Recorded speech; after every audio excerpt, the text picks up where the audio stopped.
Welcome, Pewter Report readers, viewers, and listeners to a brand new edition of the Pewter GameDay Show, energized by Celsius, the official energy drink of PewterReport.com. What is going on, Pewter people? Sorry for the brief delay. That is on me and only me, because I will take accountability for our lateness. I'm just trying to savor as much of 2023 as I possibly can. And I am super excited because your Tampa Bay Buccaneers have an opportunity to clinch the NFC South, which is insane to think because this team had lost 6 of 7. There was talks about who's going to be the next head coach for the Tampa Bay Buccaneers. There was talks about playing Kyle Trask. There was talks about Jaden Daniels being the future quarterback of the Buccaneers. But you know what? They dug deep. They got through the mud like Andy Dufresne in the movie that is escaping my mind with Morgan Freeman when they're in jail. Then they go to Mexico at the end. Sorry for the spoilers, but the movie's like 30 years old by now. Anyway, I'm very excited. Shawshank Redemption. Shawshank Redemption. Yes, that is it. I am your host, Matt Matera, and that voice you just heard, which must sound crystal clear because he has a brand new, fantastic microphone. It is my friend and fellow colleague, Joshua Capo. Josh, Happy New Year to you. Thank you so much for joining. How you feeling? How's the vibes? What's the mood? Vibes are good, man. The vibes are very good. Yeah, we are impartial at Pewter Report. We like to consider ourselves impartial. I think we do a pretty good job of it. But it is absolutely a lot more fun to cover a winning team than it is a losing team. So from that perspective, the Bucs being on a 4-game win streak, 4 games? Yeah. They haven't lost in a month. It's pretty awesome. It's pretty cool. Yeah. It's I don't think we have to beat around the bush with that. It is way more fun when this team is winning because, we are media, we are credentialed, we cover the team, and we call it like we see it, good, bad, great, or ugly, but we also do it for the fans. And if you're watching this show, odds are you are a Buccaneers fan, and odds are you are happier when the team is winning than when they are losing. So it's been a fun run because I think we have ridiculed for sure, but put Todd Bowles' feet to the fire when they were losing those 6 of 7. But now that they're winning, we got to give Bowles some credit. We got to give Dave Canales some credit. You had a story this morning that was great about Canales. This is really the second time that he faces an opponent that he's played before this season, and how can he grow from there? How can he get better when this was he had a great first performance against the New Orleans Saints. I mean, Baker Mayfield did and stuff like that too. So, a very exciting time, and the fact that they can clinch the NFC South with not even playing their Week 18 game just yet is truly surreal. So, yeah. Are we going to bury the lead though? What is the lead? The big news that came out today. Tom Brady's Instagram post. Yeah. Yeah. Do we need to talk about the quarterback controversy that almost was? Yeah. So what I'm curious is, I'll pull up his post real quick on the IG.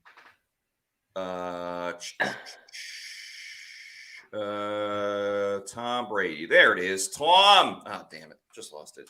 Tom, as those from Massachusetts once said. Okay, so Tom Brady's post, if I can find it. Yeah, looking back at 2023, bunch of stuff. He loves his family. That's wonderful. And then he says, P.S. The only downside to 2023 was when I was about to unretire in May, and my friends threw a surprise retirement party, kind of forced my hand. So, you first read that and you're like, whoa, oh my God, Tom Brady was going to come out of retirement? Are you kidding me? But then I was also thinking, Brady's social media, and I'm sure it's not all him. He certainly has a team around him, or unless he's the greatest editor of all time. He has a lot of sarcasms in his post, and that's really what I'm trying to. If I'm not Marty Bird, Marty from True Detective, Matthew McConaughey's character, or maybe that's Woody Harrelson's. Anyway, I think it was Woody Harrelson. Yeah. I feel like it was more sarcasm than actually, hey, I was coming out of retirement. Yes, but it's so much fun to put that out there and watch people go insane. I'll admit, I went back and said, when did the Bucs sign Baker? Oh, this would have been interesting. So, funny story there. Circular effort, or I guess kind of like a 7 Degrees of Kevin Bacon. My other career, the chief marketing officer of my company, previously was like the head of marketing for TB12. What? Yeah. Wow. Worked Did you get some protein packs out of it, or? I haven't gotten anything out of it. Next time I go up there, I'm gonna try and just say hi to her and say, hey, we've got this connection. But yeah, she worked for our company as a VP of marketing for the United States, then left, did TB12, then came back to us as the chief marketing officer. So little connection there. So very cool. I like hearing that. By the way, want to give a shout out to everybody, the Pewter people. We already got over 100 people in the watching the live stream right now. Appreciate you guys. Hope everybody has a great New Year's Eve. Paul Bowen starts with Game Day, and we got Warren Sapp in the chats. Thanks for joining, Warren Sapp. Really appreciate that. What says, I forgot tonight is New Year's Eve, LMAO. Sounds like you started celebrating early. Yeah. What up, QB Killer? Angelina also says, I'm pumped. Tom says, we going to win the Bourbon Bowl, just like Bobby Boucher did. Boucher. Come back at halftime. Shout out to Luke Gedeke. He's on a heater in terms of like social media love and enjoyment, which is fun. Shout out to Paul, a.k.a. Florida Dreamhouse, my number one guy when it comes to all my picks and everything like that. David Stacks talking about Tom Brady says, shaking my head, he's a liar. He has more tongue in cheek, or in this case, thumb in cheek. Yeah, he ain't exactly a truther, I'll tell you that. That's from Drake and Josh. Angle says, I think Brady was pulling people's chains with that post. Yeah, probably. Yes. And I want to address this comment from Only Bucs fan, who says, glad I'm not on social media. Y'all like a dog with the ball. Now, Only Bucs fan, if you're not on social media, can you please explain your how you're on here? Your handle, because if you take out the Bucs part and you add an S to fan, there's a thing called OnlyFans that a lot of other people are familiar with. That's all I'm going to say about that. And with that, let's get to the game day inactives. Before you do that, Only Bucs fan, I'm not sure if you're aware, and this may blow your mind. YouTube is a form of social media. So you are on social media. Welcome to the party. Yeah. Also, shout out to Czar Rover saying, hello from Ireland. Let's go Bucs baking today. Love seeing that from Ireland. My grandma, Eileen. Shout out to her. I doubt she's watching right now, but if she is, cool. She was born in Ireland. She was born in Dublin and lived in Mullingar before she moved over to the States. So got a ton of love for Ireland. Went there, about like my freshman year of college, summer after my freshman year of college, and had an awesome time. So definitely want to go back. Sweet. Anyway, we're going to be all over the place today. It's New Year's Eve. I think we're all in a good mood, We're have some fun. Well, we're going to have fun. F is for friends that do stuff together. U is for you and me. N is for anywhere at any time at all down here in the deep blue sea. These people will not be anywhere on the field today because they are inactive for the game, sadly. Well, one of them could. Yes. Let's hope we don't get there because that would open up a completely other can of worms. But the inactives for Bucs versus Saints today, John Wolford, Shaq Barrett, Carlton Davis, Colt Keefe. We all knew this. Todd Bowles was kind enough to tip us off on Friday that these guys would not be available.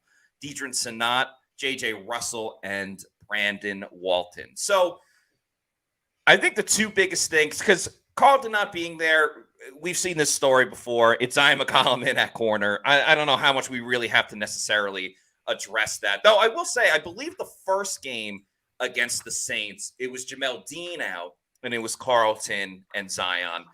And I think the best thing, I guess we will start with Carlton. Screw it. The best thing I think the Bucs secondary did in that game, besides Antoine Whitfield Jr. being Superman, was they limited the crap out of Chris Olave. Chris Olave had one catch for like 4 yards in that game. And, was that a product of just the Saints stink? Is that a product of how the Bucs defense played? But I'm curious how they'll go up against Chris Olave this time around, just given what he means to that Saints offense. I think it'll be a tougher matchup. Going back to that game, the Carr was coming off of 17 injuries. And there was a good chance he wasn't going to play. He ended up playing.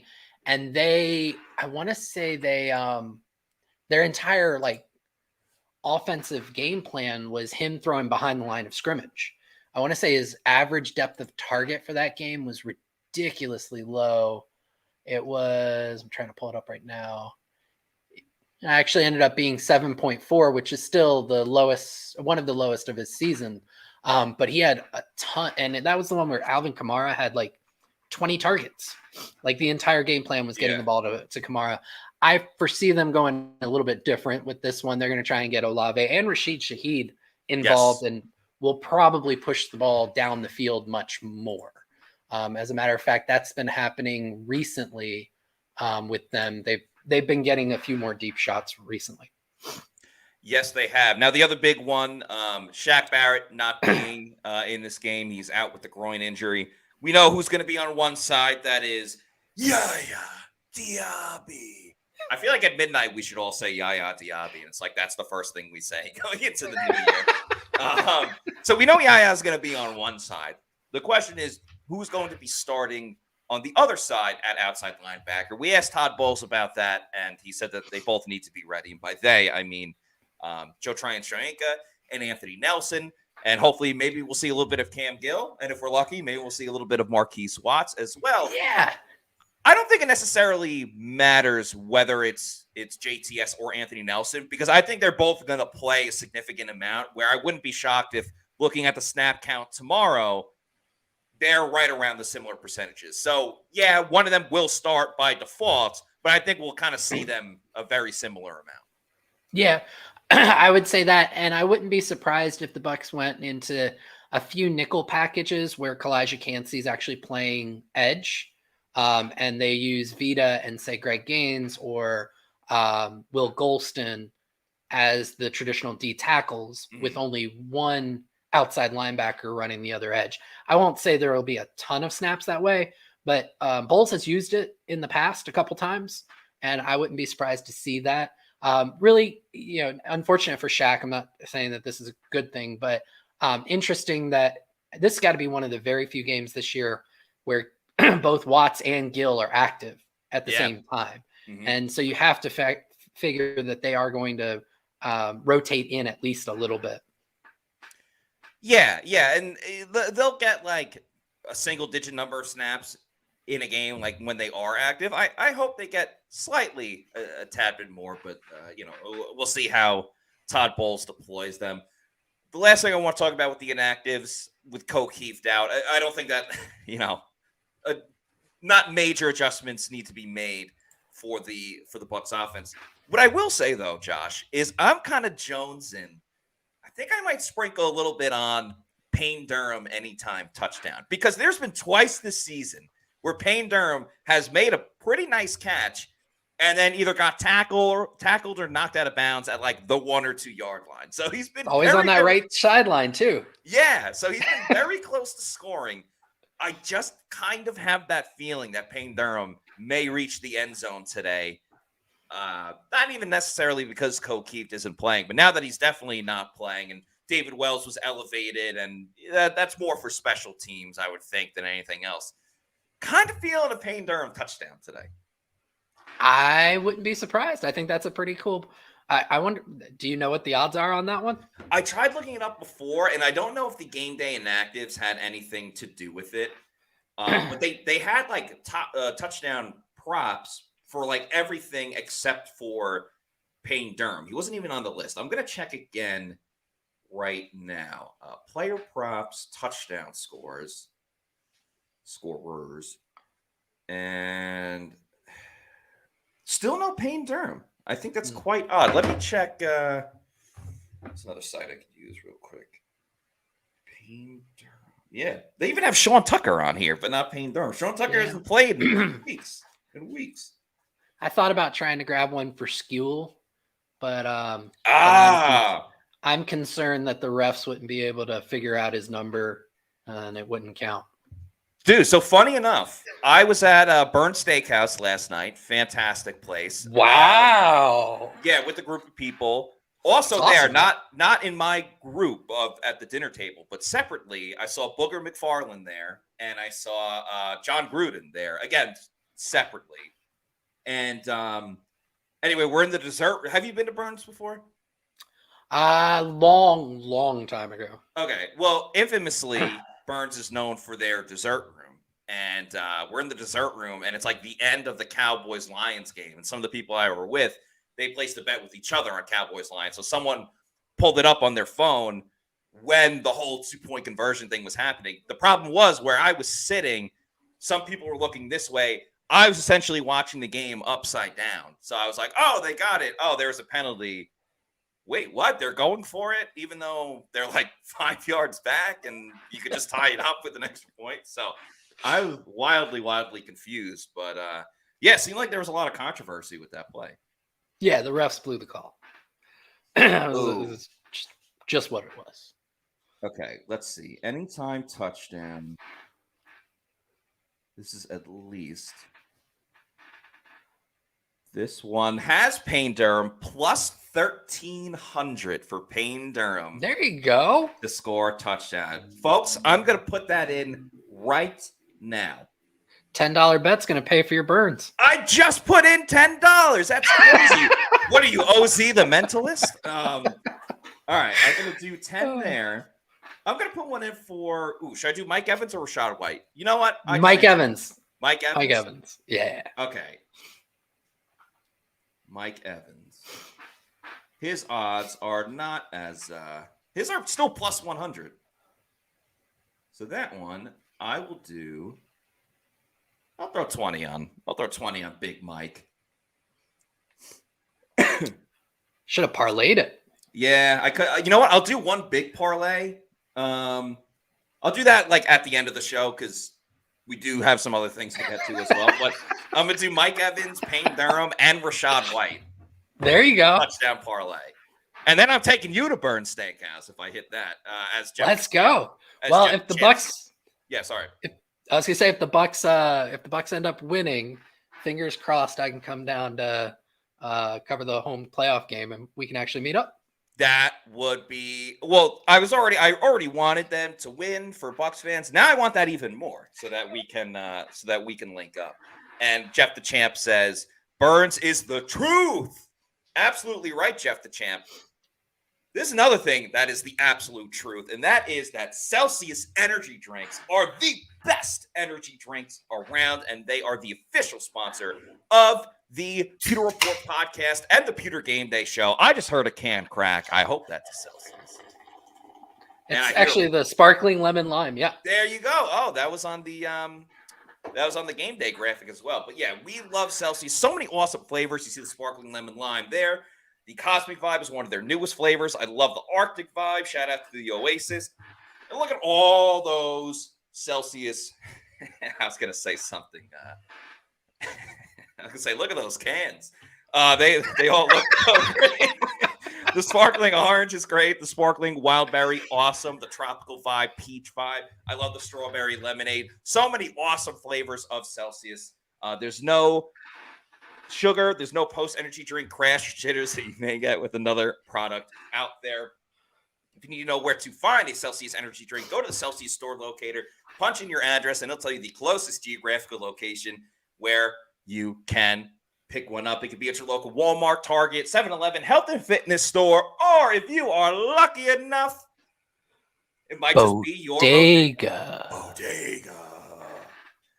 And then if you want to start getting it in bulk, I love the commenters. If you want to start getting it in bulk, you can get it in bulk. Go over to Amazon, click on the subscribe and save, and have it sent to your place of residence whenever you want.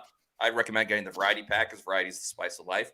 It could be a week, month, quarterly, yearly. Doesn't matter. You're in charge. You're the captain now. Just make sure you're drinking Celsius energy drinks, the official energy drink of the Pewter GameDay Show.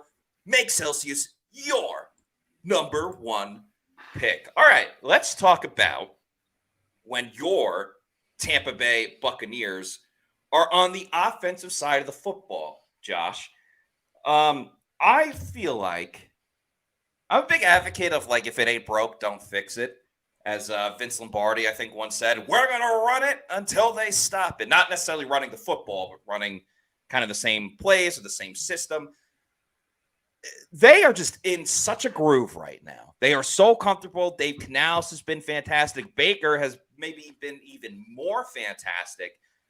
You know, they want to pepper Mike and Chris. That's the MO of the offense. The run game has been better, even though it wasn't that good against the Jaguars. They were just so great at passing the ball that they didn't even need the run game. I really look at this. I don't have a ton of notes. I really just think as long as they don't turn the ball over, which they haven't this season, that's been like one of their calling cards. I see no reason as to why this team won't score 30 points a game again, or, 27, 28, however the game dictates itself. But, like, man, they are just firing on all cylinders right now. I really would not change much. Maybe a little bit better with the pass protection. But how did you not love what you've seen from this offense lately? Oh, 100%. And I agree with you. I think this offense is clicking. They're averaging 28.5 points per game over the last 4 games. Hell yeah. Over their 4-game winning streak. And it's only gotten better. If you change it to the last 3 games, it's up to 31 points, because I want to say they only put up 21 against Carolina. So I agree with you. I think the big thing, and that's kind of what I alluded to. Well, didn't allude to. I specifically spelled out in my article this morning regarding Dave Canales, is he's going to have to kind of layer things in. He's going to have to build off of the original game plan they had back in week 4, because there's a lot more tape on the offense, right? And the Saints will be able to look specifically at that game and see what the Bucs were able to do. I think one of the opportunities that they have is to take advantage of one of the staples in this offense is the speed out. They've been able to do it very successfully with Mike Evans, Chris Godwin, and Trey Palmer. All of them have grabbed some of those, and it's just a great way. I call it to steal yards. It's 5-6 yards. It's very difficult for the defense to defend, because all 3 of those players are very good at kind of those outside cuts early, and Baker can put the ball on them very quickly. Alontae Taylor, one of the Saints corners, has not had a fantastic season, and I think that they have an opportunity. This is kind of what I'm talking about in terms of layering on. You fake the speed out, and it turns into an out and up. And I think the Bucs have an opportunity to hit some explosives that way. The other thing that I'd really like to see them do, and this is something that you've called for in the past, and I couldn't agree more, come out early and up tempo. Yes. The Bucs this year, even on first down, they've gone empty more than they did in years past. And I think they have an opportunity to kind of set the tone against the Saints, put them back on their heels, grab some points early, and really get out to an insurmountable lead after the first 2 or 3 drives, if they can go up tempo and kind of let the passing game dictate how this game is going to go. Yeah, that's one thing I'd like to see as well, because I think one of the things the Bucs still haven't done this season, and their opening drives have been good as of late, but remember, against Jacksonville, they had to settle for a field goal. I still think the Bucs have not scored a touchdown on their opening drive this season. Or at least they haven't in quite a while. I'm not 100% sure on that. It's a good point. I'll try and look it up, but you may be right on that one. Yeah. And I'm curious to get your opinion on this, because you watch a ton of the tape and all of that stuff. I think one thing that has helped, outside of like an improved running game and stuff recently during this 4-game winning streak, is a little tweak that we've seen from the offense. Because when there were some struggles and some missed opportunities, the Bucs were taking and it would never be confused with the Bruce Arians type of offense, but the Bucs were taking some big shots down the field where Baker had just missed Mike, or Trey Palmer comes to mind in those situations. And I think a minor tweak to this offense that has helped a lot is they've slow down on taking the big shots and focus a little bit more on the 15-yard passing plays or 8 yards and get the run after the catch. And Baker's been way more accurate with that as of late. And I think that's really helped this offense kind of move forward and be a locomotive versus trying to take the haymaker, which Dave Canales loves to talk about as an offensive coordinator who loves boxing analogies. But that's something I've noticed a little bit. I don't know if I'm going crazy or if you've seen that as well. No, you're absolutely right. To talk a little bit about those deep shots, they're doing it a little bit less, but they're much more successful with it. Yeah. So over the course of the season, I want to say Baker's attempting passes of 20 plus air yards or more, I want to say around 13% of the time. And then like, just to give a one game sample off of what you're talking about, last week against Jacksonville, it was only 8.6% of the time. The week prior against Green Bay, it was only 7.1%, but he was 4 of 5 on those deep shots. So less attempts for those big haymakers, as you put it, but they're landing, which is huge because up until this kind of 4-game stretch, Baker Mayfield was the second worst quarterback on deep shots in the NFL, ahead of only Mac Jones, who has been benched by New England. Yeah. So that's not good company to keep. Right. But to your point, and this has been something kind of over the course of the entire season, and this kind of gets you into the Baker discourse, which we don't have enough time to go through it all in terms of should you bring him back? Shouldn't you bring him back? Yeah. He is an improved quarterback in several different areas of his game. The most important of which is he's much better in that intermediate portion of the field. So from 10 to 19 yards in terms of air yards, it's an area of the field that in the past he's kind of shied away from taking those shots because that's usually where you have the most traffic from defenders. And when he did take those shots, it's where turnover worthy play rate was up. This year, he's been substantially better in that area of the field, partly because I think the offense opens it up a lot better for him. He's seeing it better.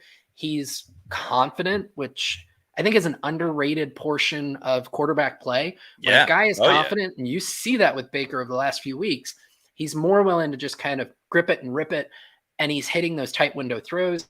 It is elevating his gameplay. And there, all year long, there's been kind of this, is it Canales, is it Baker?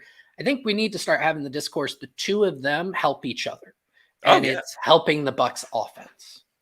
Yeah, very well said, Josh. And you talk about improvement in a lot of areas for Baker Mayfield specifically.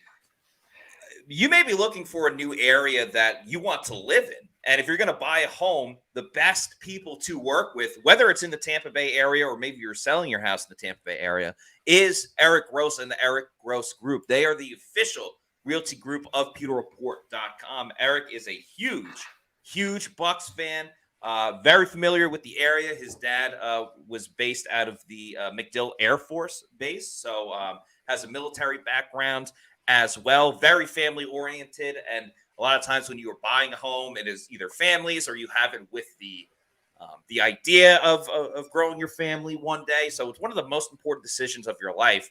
And when you go through this process, you want to work with someone that you get along with. And there's no one easier to get along with than Eric Gross and the Eric Gross Group. Eric's been on the show before. He knows his Bucs football. He clearly knows houses and how to get the best house possible for you. So when you're going through this process, and like I said, you want to work with someone that you can get along with, why not chop it up and talk some Bucs football as well? So check out the Eric Gross Group. Give them a call at 513-907-4271. Again, that's 513-907-4271, or go to www.housesinfla.com. Check out how they can help you. They're a great group. Again, they can help you buy a home. If you have to leave Florida, they can help you sell a home as well. So shout out to Eric Gross, the official realty group of PewterReport.com. And of course, when the Bucs are on offense and when they are on defense is brought to you by the Eric Gross Group. So let's move on over to the defensive side of the football. When the Bucs are on defense, again, always an interesting little chess match when you play a divisional team for the second time. And Josh, I think you made a great point earlier when talking about how Derek Carr was so banged up in that first matchup, and he probably shouldn't have played if we're being realistic. But this time around, the Bucs are coming off a great defensive game, a little bit similar against the Jaguars in the sense that Trevor Lawrence did not look 100%, whether it was coming back from the concussion or from the ankle injury as well. So what do you want to see from the Bucs defensive side of the football that can help them win this afternoon? I want to see them blitz Devin White 30 times again, to be completely honest with you. White was a man possessed last week. Whether it was, a lot of people attribute it to, the fact that it publicly came out that he was probably going to be benched and rotated. And while the actual results were a 60-3 rotation, with White getting the 60 snaps, KJ Britt getting the 3, I personally think he played so well because they sent him on the blitz as often as they did, and it helped him stay dialed in for the plays where he wasn't blitzing. Because Devin White had perhaps his best game of his career in coverage. Two specific plays I'll kind of highlight. Number one, his interception was legitimately a phenomenal play by a linebacker. He came out of the A gap on a double mug look, bailed quickly to kind of a hook flat, took away the second and the third inside receivers, and just grabbed a ball that I don't think the quarterback thought he was, or was Trevor Lawrence. No way Trevor Lawrence thought he was going to be there. It was a phenomenal play. And then later on a post wheel, he's the first defender I've ever seen, underneath defender I've ever seen, actually carry the wheel, and he carried it really well in lockstep, fully in phase. It's phenomenal. He had it, like I said, best game of his career. So I'd like to see that happen more. I think him and Antoine Winfield as a blitzing duo is probably the most elite blitzing duo in the NFL right now. And Derek Carr does not handle that very well. At least he hasn't this year. Not.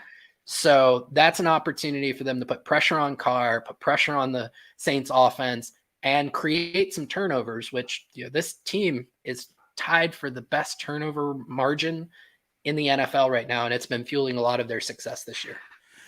And that's why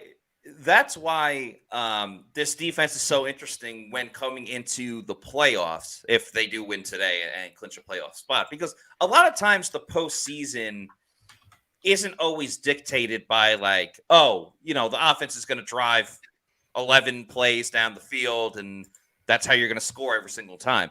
Many a times the playoffs are decided by who can get chunk plays and when can the defense make a splash play or a big play, who can get the sack and the turnover. And this Bucs defense, I described them as boom or bust before. I probably shouldn't have used that term, but they do allow a ton of yards, but they make up for it with getting to the quarterback, albeit with blitzes from, Antoine or Levante or Devin White as of late. And they do get turnovers, as you just said, that they, are one of the best in their turnover ratio and turnover margin. So that just makes it very compelling for the playoffs. If they do end up playing Dallas in the first round, can they get a couple of those interceptions where, all right, they might still allow over 300 yards of offense and the Cowboys can score 21 points, but you add in 2 turnovers and set the offense up with good field position and the offense that's already rolling up. I'm very excited to see what that can look like in the postseason. I don't think it'll lead them to a Super Bowl, but it can at least maybe get them through one game. And I like what you said about Devin. It almost feels like Bowles or just the Bucs in general, by kind of dangling that carrot of, hey, Devin, we're just going to blitz you over and over and over again, by rewarding him, by allowing him to blitz, he returned the favor by just balling out in coverage when they did ask him to play coverage when he wasn't blitzing over and over again. What will be interesting to see is, who knows, maybe they do, but not every week are the Bucs going to jump out to a 30-point lead where the offense is forced to throw it every single time. So I wonder how Devin would be used in a situation where, hey, it's a tight game and they could still run the ball and not just have to throw it every single time. That's something that we haven't learned yet in Devin White 2.0 this season. Yeah, it's a great point. And the Saints are much more likely to run the ball early than the Jaguars were, because the Jaguars running game is what a lot of people still think the running game is, if that makes sense. Yeah. Right. A lot Yeah. of people haven't noticed that the Bucs running game has gotten better, but the Jags is legitimately terrible. Yes.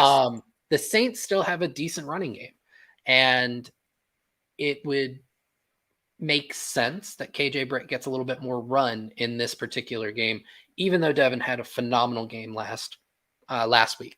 So Mhm. I'd like to see that as well. Again, with Shaq being out for this game, it also offers Bowles up some opportunities to get creative with his personnel groupings. Yep. Maybe you see Britt, White, and David on the field all at the same time. Very similar to how Zion got 2 reps at safety last week on the back end before Carlton went down and he was pushed back over to the perimeter.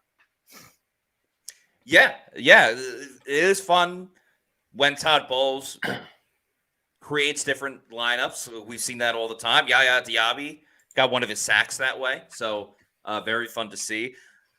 We are now 14 minutes until the game. So we're getting much, much closer. Very excited for it. Let's talk about some of the matchups, Josh, that we will see in this game.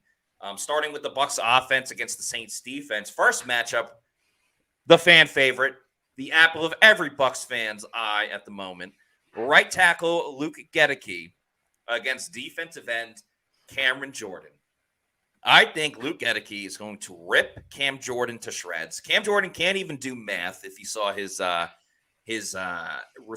to a question the other day, where he said they need to get to whatever it was. He's like, we need to get to 9 and 7, but they have. Yeah, he said we're like 7 and 8, and we need to get to 9 and 7. How you gonna lose that loss, buddy? Yeah, so he doesn't know how to do math. I've kind of, and this is disrespectful to Draymond Green, but I've kind of compared Cam Jordan to Draymond Green in the sense, I mean, Draymond's a 4-time champion. To my knowledge, Cam Jordan still does not have a championship in the NFL. This is correct. But Cam Jordan has name value, but his play to this season does not back it up. So all he can do is flap his gums, because it's the only way that, like, I don't know, that people will talk about him, is because he flaps his gums and says kind of ridiculous stuff. What does he have? 2 sacks on the season. Gedeke dominated him the first time around when they met up in New Orleans. I see it being no different in this game against Tampa Bay. So it's Luke Gedeke all day. Yeah, I'll take Gedeke as well. I hope somebody told Gedeke that Cameron Jordan was the devil to continue to play off that water boy thing. Luke Gedeke invented electricity. Next up, left tackle Tristan Wirfs against defensive end Carl Granderson. Josh, who do you have in this matchup? First of all, the Carl was great, but the Wirfs was elite. Can you give me that one more time? Tristan Wirfs. I love it. Or I should have said it like Bobby Boucher. He's like, Twisted. No, he doesn't say. I can't really do a Bobby one. Tristan. You got to workshop it a little bit. Yeah. That's all right though. So yeah, I'll take Tristan. I think the Bucs tackles are going to lock down a still decent, like slightly above average, very slightly, New Orleans edge group. So I think that the Bucs tackles will both have a good game today. Yeah, Tristan's the elite of the elite. Carl Granderson's very solid in his own right, but it's Tristan Wirfs all day at left tackle winning this one. Next, quarterback Baker Mayfield against free safety Tyrann Mathieu. And I'm going to go with Baker Mayfield just because he's rolling right now. He is balling out. He's seeing the field. He's finding the open receivers. He's absolutely slinging it, as Josh alluded to before. Again, not alluded to, just straight up said it, that he's playing confident. And he's playing very confident. I think Tyrann Mathieu's lost a step a little bit. He's still a good player, but he's not the honey badger. Honey badger don't give a F, for those that have seen that video. So I'm going to take Baker Mayfield. I'm going to actually go with a push. Okay. The last time the Bucs faced New Orleans, yes, they put up, 29 points. Had a good offensive day. Baker had no big time throws, but 2 turnover worthy plays in that matchup. There were a couple of balls that could have been picked off. And today, I think you're going to see an even number of turnover worthy plays versus big time throws. I think it's probably going to be somewhere in the 1-1 or 2-2 range. And I think that Matthew is probably going to be the beneficiary of those turnover worthy plays. So I call it a push. I respect that. Running back Rachaad White against middle linebacker Demario Davis. I'm actually going to take a push in this one. I have so much respect for Demario Davis. I think he's an insanely great linebacker. He was in his prime. He's not in his prime anymore, but I think he's still great. Love everything Rachaad White does. I just have the utmost respect for both of these men. So I'm going to take a push. Same. I think Rachaad White is coming into his own as a legit 3-down back in the NFL. Demario Davis is still playing at a really high level. This reminds me, I'll just throw this out real quick. Davis is so cerebral. If you go back to that week 4 matchup, there is at one point where he's telling Mike Evans where Evans needs to motion pre-snap. Like Baker's trying to get his attention, can't. Demario's like, Mike, you got to go to the other side. He knows the play that's coming. He's phenomenal. The NFC South has had such elite linebacker play for years between him, Levante David, and going back to the guy in Carolina whose name eludes me at the moment. But Luke Kuechly, thank you. But yes, all of that to say it's a push. Last but not least, the greatest offensive player of all time in Buccaneers history, wide receiver Michael Lynn Evans against cornerback Aaron Paulson Adebo. Josh, who do you have in this matchup? Give me Harry Potter. All righty. He's going to go. Ooh, is it too mean to say he's going to go Avada Kedavra on Paulson Adebo? Mike Evans is going to Wingardium Leviosa into the end zone. There you go. And, that's right. Yeah, I got one. All right. Anyway, Mike Evans, Mike all day, every day. And 14 times on Sunday, if you catch my drift. That's I see what you did there. By the way, there's still a little bit of time if you want to put some player props in on Underdog Fantasy. Of course, the matchups between the Bucs and their opponent each week is brought to you by Underdog. Use the promo code Pewter, PEWTER, to get a first deposit bonus over at Underdog Fantasy. The pick'em games are why we do this. So much fun. You got to pick anywhere from 2 to 5 players, 1 from each team, and you're making picks on certain props such as higher or lower on rushing yards or passing touchdowns, or there's defensive stats as well, so number of tackles that a player might make. You can win up to 20 times your money if you pick 5 players. It's so much fun to do.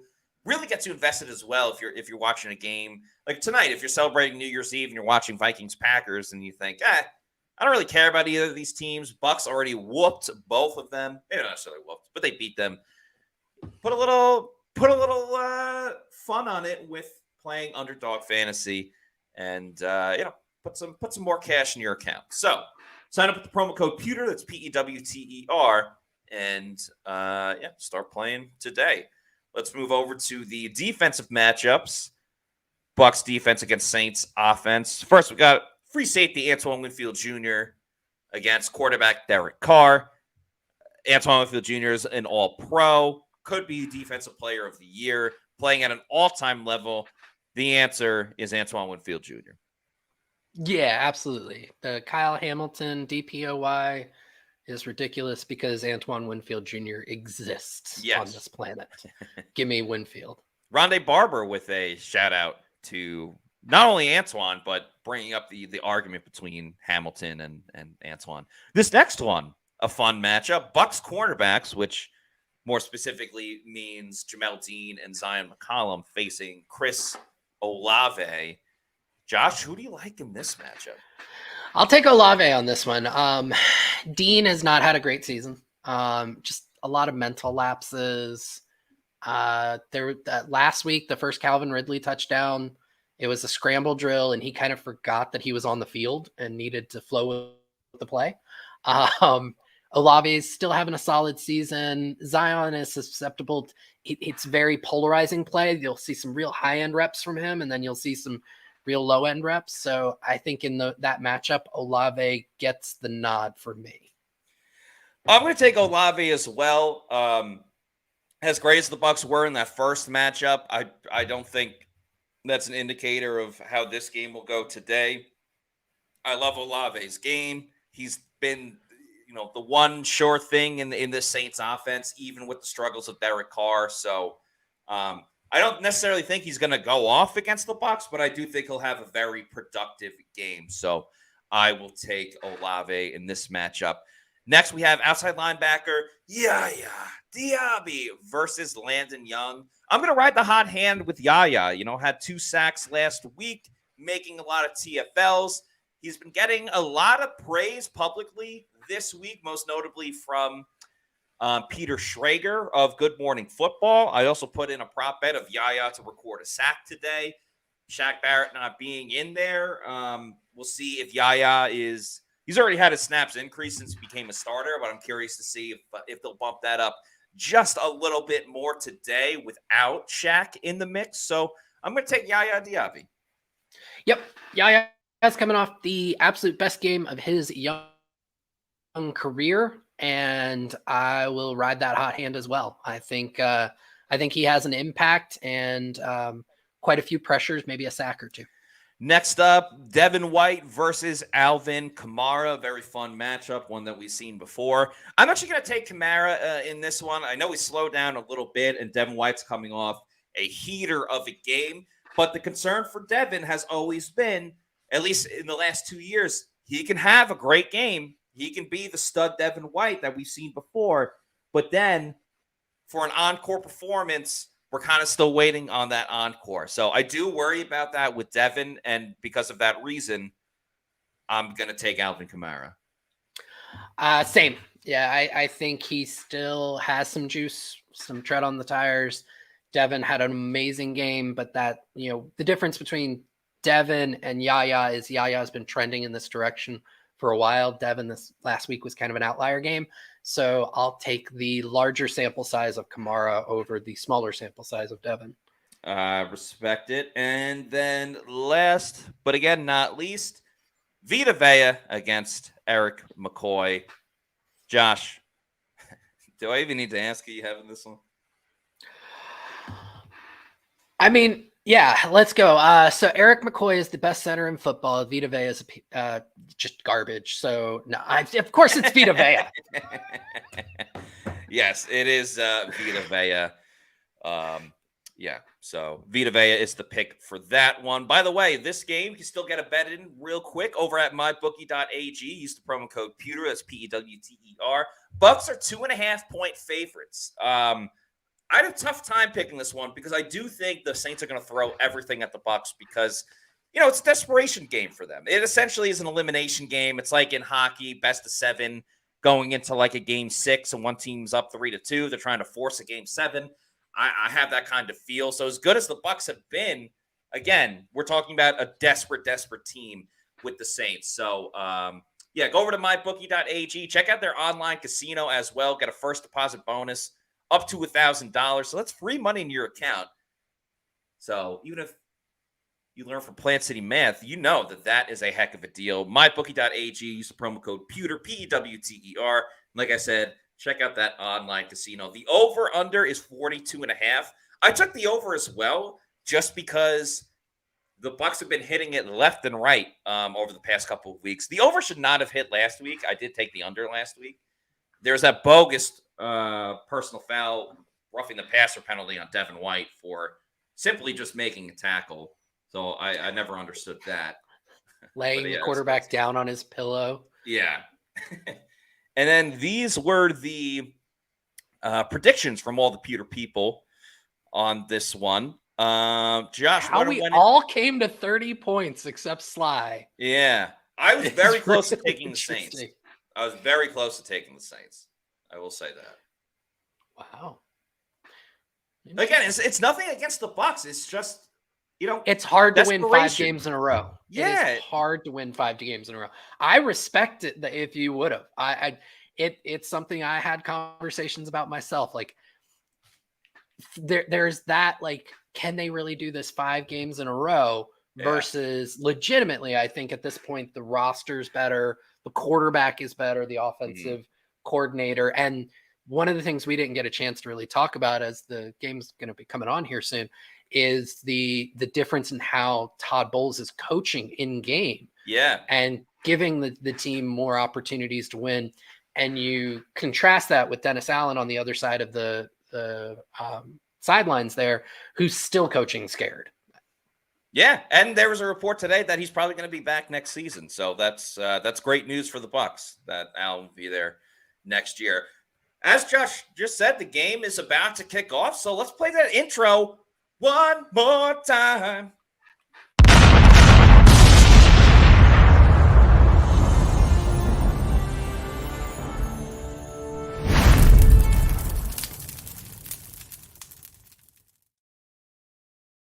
What up, what up? We are back for the Pewter GameDay Show, about to kick off. I'm Matt Matera from PewterReport.com. With me is Josh Capo, my main man. I did get to put in that parlay of Evans, White, and Payne Durham for a anytime touchdown. $5 to win $210. So that will cover our Burns, most of our Burns Steakhouse dinner. And Josh, let's sync up our TVs before this game goes any further. Sounds good. What are you seeing on the screen? Just came off of a Tubi commercial. I've got the Fox Sports intro. Okay, yeah, I got the robot as well. Now it's the NFL logo. Are you seeing that? I'm not quite that. Now I'm at NFL, so I'm 1 second behind. Then it's on Raymond James Stadium with Saints versus Buccaneers. Whatever they cut to next. They're going to cut to Aaron Andrews. Tell me when you see Aaron Andrews. Shout out Where by EA. I see what you did there. You got to pause on Aaron Andrews. I did. I'm there. Okay. All right, we are synced up. Very excited to get this going. Bucs versus Saints. The division is clinchable today. I don't even know if that's a word, clinchable, but the division is clinchable for your Buccaneers today. Very, very excited. There's Baker Mayfield. So just a reminder to all the Pewter people watching, our TV or us reacting and watching and everything, we're going to be about a play or two behind just as we sync up our TV. So you may be watching and it may be a little bit quicker. That's totally fine. Just keep that in mind so you can watch the play, good, bad, beautiful, ugly, and then you can see our reaction to it as well. And obviously, feel free to put in your comments. We'll put up a ton of comments on the show today because it is your show as much as it is our show. Let me get that score ticker up as well. As the Bucs kick off, they will start on defense. Looks like Servassier Dennis made the tackle on the returner. I feel like we've seen the Bucs offense start out a ton this season, so kind of nice to see the Bucs defense. Yeah, I just wonder if they're starting out on defense because they deferred, or are they starting out on defense because somebody made a stupid mistake like Jair Alexander almost did last. We were talking about that all day on either Wednesday or Thursday, but that was a big topic. All right, Saints start out in shotgun. Kamara goes in motion, lines up as a receiver. Great pressure already from Yaya Diaby. Carr does go off, but it's for a short gain. Let me double check that I got that Yaya Diaby again. So one of the things that I thought would be interesting for us to discuss in between plays or maybe at commercials, Scott Reynolds of PewterReport.com, as the Saints line up in shotgun on 2nd and 6 here. He has, very wisely pointed out that there was a chance that, very few of the head coaches of the NFC South could be employed next year in their same roles. Yeah. Carr hits Johnson on the right flat. No, that was Taysom Hill. Oh, that's right. That was Taysom Hill. I'm sorry. And they pick up a first. The Saints pick up a first down there. But recent reports it looks like it's going to be mostly status quo in the NFC South next year. Yeah, which is crazy. But again, great for the Bucs and the NFC South. And I'm seeing rumors that like, oh, Russell Wilson would be a great fit with Atlanta as the Saints go play action here. Oh, it's dropped by Olave. That was a clear drop by Chris Olave. He was open. And Yaya Diaby, once again, did not get the call. Another pressure. But yeah, right there, and a QB hit as well. Yeah, so nice job by Yaya. Good throw by Carr. Just, Olave didn't catch it. Now you got Carr and Hill on the field at the same time. And JTS, by the way, starting at the other outside linebacker. And Devin White starting. As they run it, Zion McCollum misses the tackle. Oh, Zion. Izzy can almost strip that. And, of course, who else but Antoine Winfield Jr. makes the tackle. But that could have been a TFL for Zion. Ends up being about a 12-yard run. And they just with regards to McCollum, last year, he was terrible at tackling. This year, he largely cleaned it up, but he's had 2-3 games where he just loses his form all over again. So I want to say there's 2 games with 3 missed tackles this season, and obviously the one right there too. Another run. Get live. 45. Filling a gap. Wow. Get live. Nice tackle by Devin White. Tackle for a loss on that one. Let me tweet that out. Devin White off to another hot.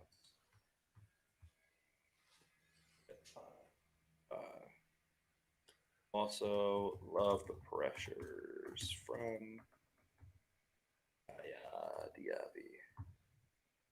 Far back, the pass has time. Completed to Shaheed and tackled by Christian Izzian.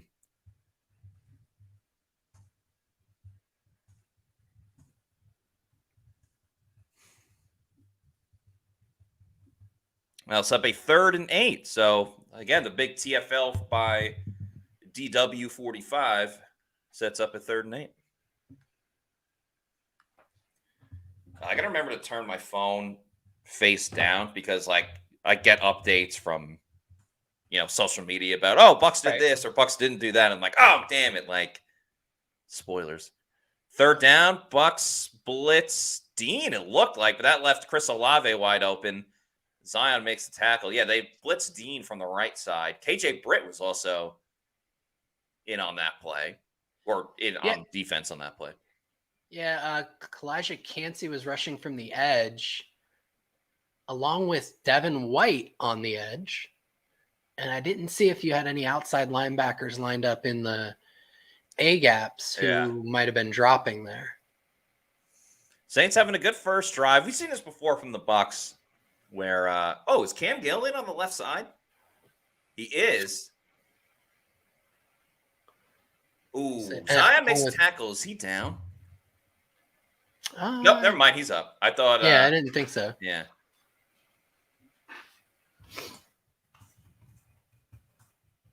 Make it 2nd and 6. Carr is 3 of 4 in the game. And looks like, is it Taysom Hill again? It is Taysom Hill. I got an eye for those Mormons.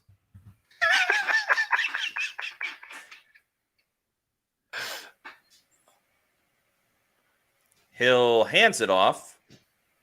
Nice run by RB. Carried a couple of Bucs there for the first down. That was Jamal Williams. Yeah, Jamal Williams.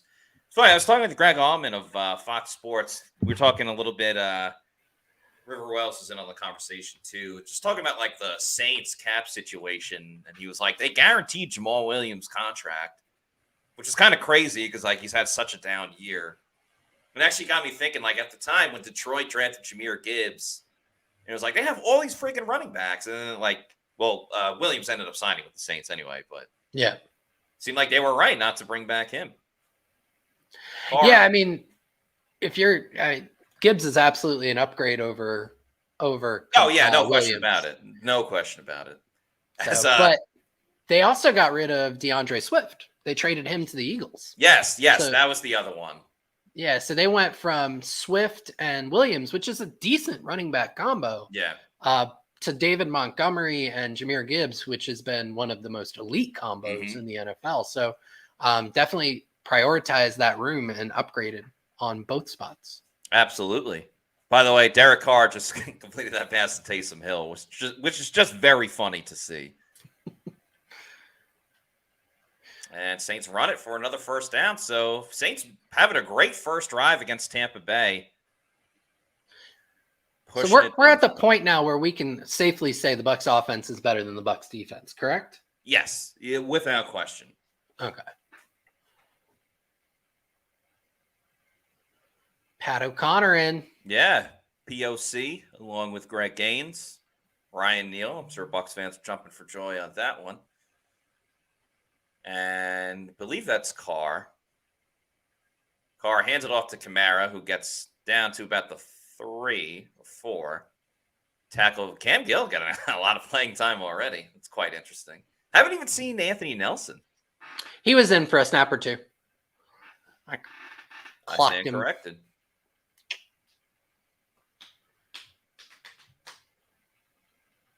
Long drive as well. I mean, almost half the quarter already. Yeah, and if they keep giving up these runs, they just need to put Baker in because he'll put his head down and stop some stuff. Yes, he will. Two-way Baker. Doesn't help the over unless they score a touchdown. They run it with Kamara again. Pat O'Connor, Cam Gill, Logan Hall. Who's the one that I'm missing? Devin White. Yeah. A group combo to get that stop right at the line of scrimmage. That'll set up a 3rd and goal with 7.5 to go. Now you got to think they bring in the big boys, Vita Vea, Kalijah Cansey. I wouldn't be shocked if the Saints don't get it, if they don't get it here, if they went for it on 4th and goal. Or maybe Antoine Winfield Jr. will have a 109-yard interception return for a touchdown. I don't know if that's going to happen here. Yeah, the Saints just scored instead. Johnson with the TD.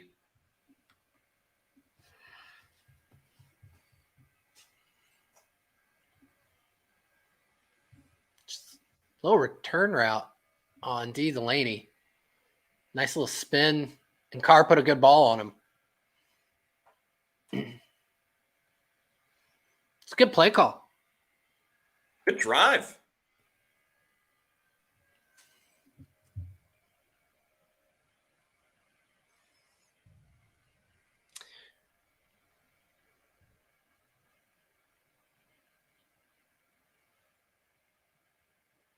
So something I brought up last week, the Saints have some extra days to get ready for this It game. did. They had a Thursday night affair in week, 16? Yeah, last week. And, the Bucs run defense is supposed to be their calling card on that side of the ball. And I wonder if there's something that they saw in their prep with the extra prep that says, they had an opportunity to exploit this part of the Bucs defense. 7. Yeah, that was a long drive. Let's see. How we feeling, Pewter people? Brevard Buck says, hate dropping Yaya there. Will the Brewer says, oof. Ed Gain, maybe we can win next week. Come on. It's the beginning of the game. Second Royalty says, Live the Saints offense in-game reactions. The world is coming to an end. Second Royalty says, the Saints offense came to play, putting the pressure on Baker. Angle says Zion was a real liability on that drive. Not the ideal opening drive for Zion. I think the missed tackle on Alvin Kamara was big. The 3rd down play to, I think it was Olave. They were in zone. I'm not exactly going to fault Zion for that. Angelina says, this always happens against other teams' first drives. I think Bowles will adjust. Yeah, they typically I mean, sometimes it just completely goes off the rails and they can't make a stop at all unless they get the sacks or the interceptions. But other times we've seen them struggle early and then kind of pick it up together. Yeah, I agree with you that the biggest issue with Zion on that was the missed tackle, because that was 2nd and 10, still on New Orleans side of the ball or side of the field. Would have gone for probably about a 2-yard loss, which would have put them in 3rd and 12.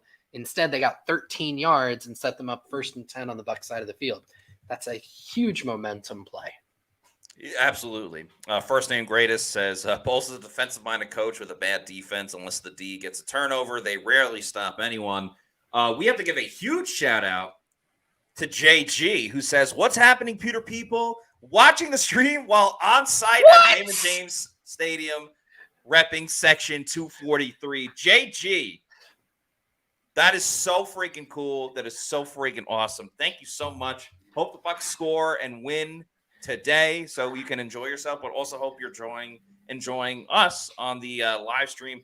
Thank you so much for that. So JG can kind of complete our crew, right? Because when television crews are covering the game, you've got your play-by-play, you've got your color analyst, and then you've got your sideline reporter. JG is now our sideline reporter.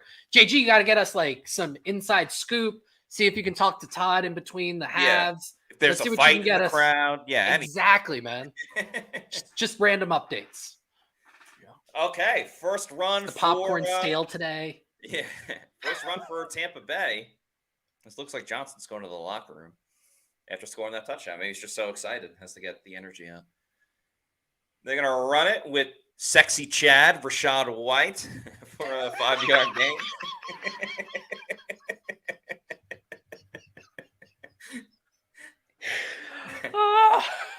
I haven't forgot about that one. I did, which made it so much better. Logan Summerlin says, I'm in section 121. Also, just as awesome. Just as great. So thank you, Logan, as well. Logan, you and JG need to work out who's going to cover the Saints side, who's going to cover the Bucs side. JG says, working on that, LMAO. Appreciate that, JG. Bucs go play action. Baker has time. Throws over the middle. It's caught by Cade Otton, tackled by Werner. That will make it a 3rd and short. Yeah, nice job by Baker there getting through his reads. Otton was 2nd or 3rd, and it looks like he came off his original read because there was a good chance his pass was going to get batted down. Yeah. He was able to overcome that. Baker evolution. Yes. Bakerism. Bakernism. Bucs in shotgun on 3rd and 1. Trey Palmer goes in motion. He said he was angry when he woke up this morning. Snap gets off. Oh, 3rd and 1 shotgun. Go ahead. Go off on I hate when any team, not just the Bucs, when you're in shotgun on 3rd and 1, I despise it. Especially when you ask Cade Otton to block Cam Jordan. What are we doing? I loathe it. Oh, go for it, Todd Bowles. Be a great. No. Dave Canales, you're on the list of that most disappointing. Yeah, it's just stupid. It's just so stupid. And I get it. Like, occasionally you want to mix it up. That's fine. But not the first 3rd and short of the game. As not even can we call Jake Kamara special teams MVP when Chase McLaughlin's right there? No, McLaughlin. I as we all know, I am the biggest Jake Kamara truther on the planet, and I still concede that McLaughlin wins that hands down this year. Yeah, I mean I'm calling him Money McLaughlin. He's just been that good. The Pewter people don't mind. Real quick, I got to change up the juju for the Bucs. So I have a 2 TV setup when I watch. I got the Bucs obviously on one TV, and I usually put on Red Zone or a good game on the other TV. Typically, I just go with this and I hit the Apple thing, and then the TV turns on, but it's not turning on right now. So I physically have to get up and turn on the TV. I'm also going to grab water. So real quick, I'm going to put up this. Josh, feel free. Yeah, I'll talk us through it. To do whatever you want. It won't be that long, but anyway. Yeah. So one of the things I kind of brought up earlier, and I alluded to some reports. So Obviously, Carolina already got rid of Frank Reich. So they'll be looking for a new head coach here in the offseason. But there was a possibility that both New Orleans and Atlanta could have gotten rid of their head coaches in Dennis Allen and Arthur Smith. But I want to say as of this morning, there was a report from, I think it was Adam Schefter of ESPN, that Dennis Allen is expected to be back next year. Meanwhile, earlier in the week, Arthur Blank, the owner of the Falcons, was asked about the potential future for Arthur Smith, head coach of the Falcons. And it wasn't a full endorsement. I think he did say, we'll see how these last 2 weeks go. But it seems that there are indications that he will bring Smith back for what I want to say is Smith's 4th season as the head coach in Atlanta. So looks like there won't be a ton of turnover at the head coaching spots in the NFC South, despite the division still being a pretty lackluster one when you look across the landscape of the NFL. You're talking about the NFC South coaches? Yes. Oh, man, that Bears-Falcons game. It's like raining, sleeting, looks terrible there. It's a snow game, I heard. Yeah. Yeah. And I'm the idiot that took the over. Actually, you know what? It's 7-0. Heineke on the run. Look at me just ad-libbing doing Falcons Bears. Oh, man. All right. Let's see. All right. So my other TV's on. By the way, my 55-inch TV that I won at a charity event in New York a couple of weeks ago, it's on its way. It's on its way to Tampa, Florida. Well, it'll be in Fort Pierce, Florida. Then I need to go pick it up in Fort Pierce, but that's no big deal. Yeah. So we just got a new one a couple days ago, not under as great of circumstances. Our living room TV just went out. We had geez, on the fly. Yeah. Oh, so sorry. No, it's all right. We got a much better one. So okay, there you go. Silver linings and whatnot. Yeah. So we're in the room I'm in. We're gonna hang up that 55-inch TV. I'm gonna have the 2 other TVs as well. I may never leave my apartment ever again. Ever again. I'm counting down the days, months, seconds, minutes, everything until March Madness for the first 2 days of March Madness as Carson shotgun throws over the middle, caught by Kamara, tackled by Levante David. That'll make it a 3rd and short. I'm going to gamble my face off and just enjoy all of the TVs and everything. By the way, Jordan Ridgway, stop at my wing stop in Fort Pierce, Matt. Yeah, I got family that lives over there. My parents have a vacation place, so I'm down. I'm down to hit up the wing stop over there next time I'm in Fort Pierce. Big fan of Wingstop. There's one in Tampa as well. I get it sometimes too. I recently ate at one for the first time, and I was pretty enamored with it. Big stop for Levante. Oh, there you go. There you go. See, the TV's on. The juju has changed. So it's you and I lead such parallel things while we figure out if the Saints are going to go for it on 4th and 1. They're not, because Dennis Allen is a coward. Yeah. Coward Allen. He's not the king of the forest. Shout out Wizard of Oz.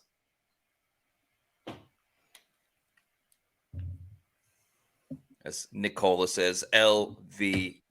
We start saying it like, I know you're not a wrestling guy, but people in the chats will know it, like Rob Van Dam. We should do that for LVD. I'm in it. I'm with you on it.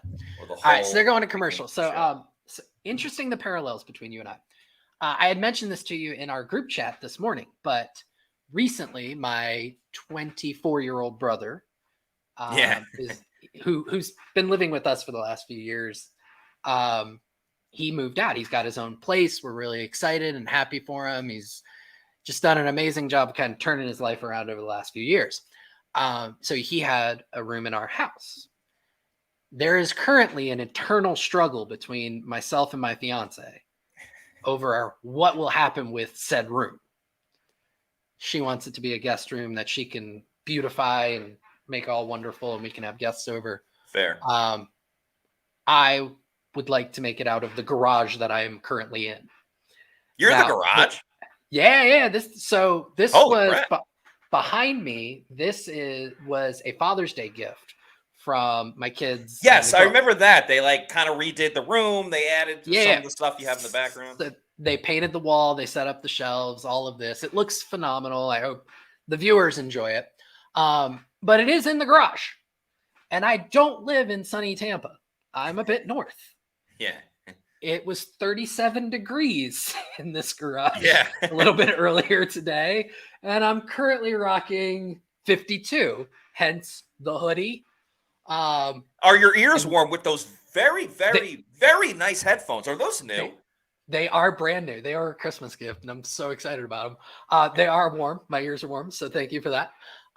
So I've been trying to say, let's take this whole thing, get it into that room. I'm not winning this eternal battle. The look of disappointment on her face at the fact that she took a lot of time and energy and put this together and that I want to move it. It does not look good for your boy in winning that fight. Well, I wish you good luck in said battle. Stan Glassman says, guest room is a waste of space. Make it something that can convert into a guest room you use every day. Office is the way to go. I will give you my fiance's number. Let's see you try and win that battle. So I have a goal one day. If I ever have like a big house, I want to have like a man cave. And my office here, I kind of got a little man cave thing going on. Yeah. As you can see, I got a picture of Mike Piazza, which was a gift from Trevor Sikkema. I got the Bucs Stadium, a couple of, what are those called? Funkos. Yeah. Football, a bunch of pictures, fun stuff and everything like that. But I want to like really build that out if I get like a big house one day. And then I'll say it after this play, as Bakerson's shotgun drops back to pass, throws, incomplete. K-Down probably should have caught it, but that'll be incomplete. I'm very proud of all of my heritages. You heard me talk about Ireland before. I want to have just like Matt Matera's Italian-American Hall of Fame. And I'll start off with three original initial inductees. Mike Piazza, my favorite New York Met of all time. James Gandolfini, who of course played Tony Soprano in the Sopranos, and Academy Award winner Marissa Tomei, I think will be my first initial inductees as the Bucs run it with Sexy Chad on second down, only for a yard or two.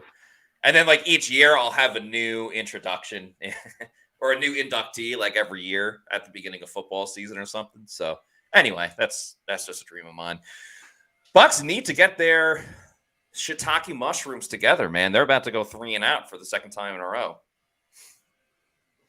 Yeah, 2nd and 10 run. Canales is does that at one of the highest rates in the NFL, and it's not great, Bob. See if they can get on track here. Looks like the Saints are going to send the house. They don't. They do blitz one. Baker steps up, avoids one. Hold on. He's going to get the first down. Face mask. He's going to get the first down. Buccaneers. They'll take it any way that they can as Baker barks at the D lineman and says, first down. Yeah, so Stinney got beat right away. Yeah. Ow, damn. Really stretching the neck. What was that? Brian Brzee. Yeah. Rookie D tackle. Clemson, right? Yes. And Baker was barking at Curtis Granderson, though. Carl Granderson? Carl Granderson. Curtis Granderson, New York Met great. Curtis That's Granderson. Right. Love Curtis Granderson. Favorite Met of all time? Mike Piazza. Favorite Florida Marlin of all time? Dontrell Willis. Really? Not Mike Piazza? I guess he should be because he spent the Mets 3 days. Don't get him. The Mets don't get him unless he went to the Marlins. Yeah. Yeah, he spent 3 days. David Wright is a very close second. Ooh, that makes sense. All right, new set of downs for the Bucs. A minute to go in the first quarter.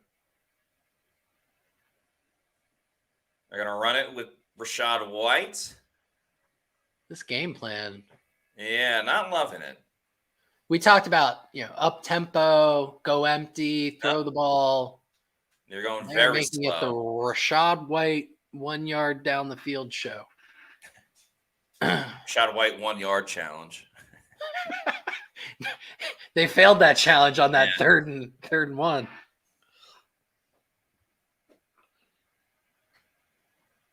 Gotta let Baker sling it, yo.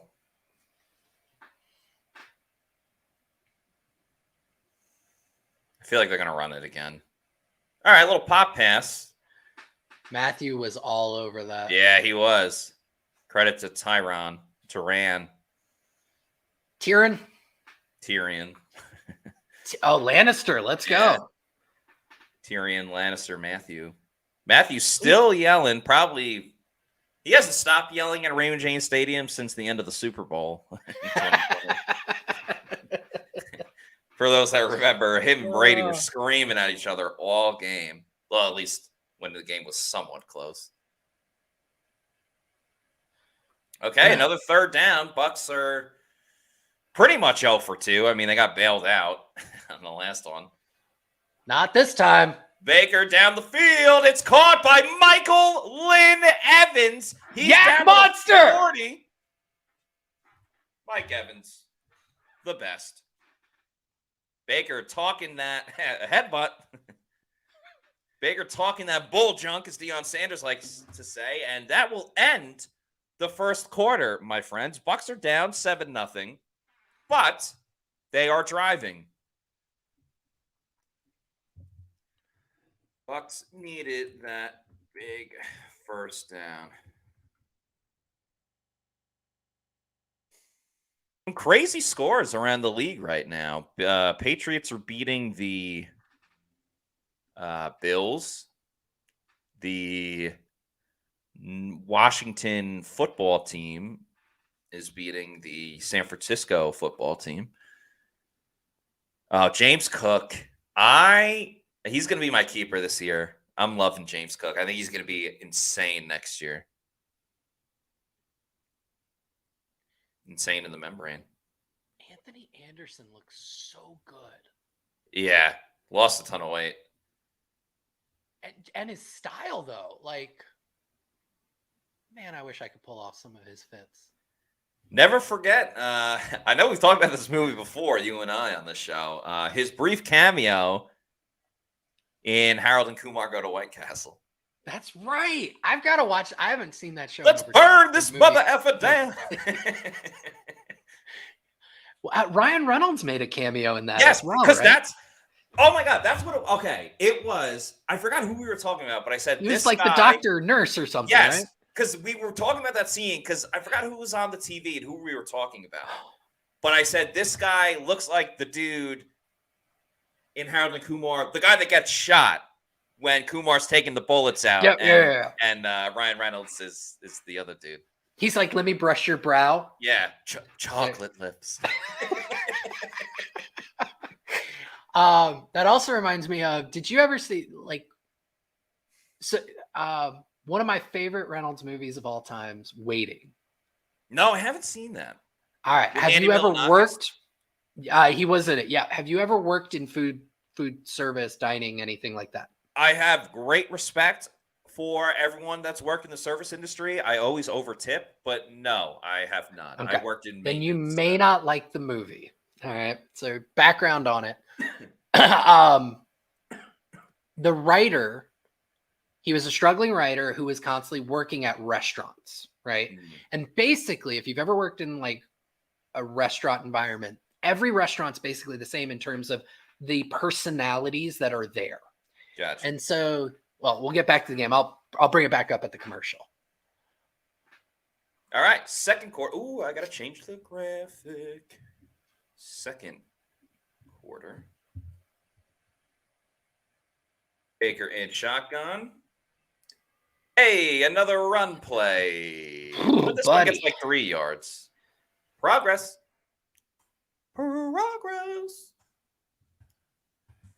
Ooh, I could really use a deep shot to Chris Godwin. Praise be.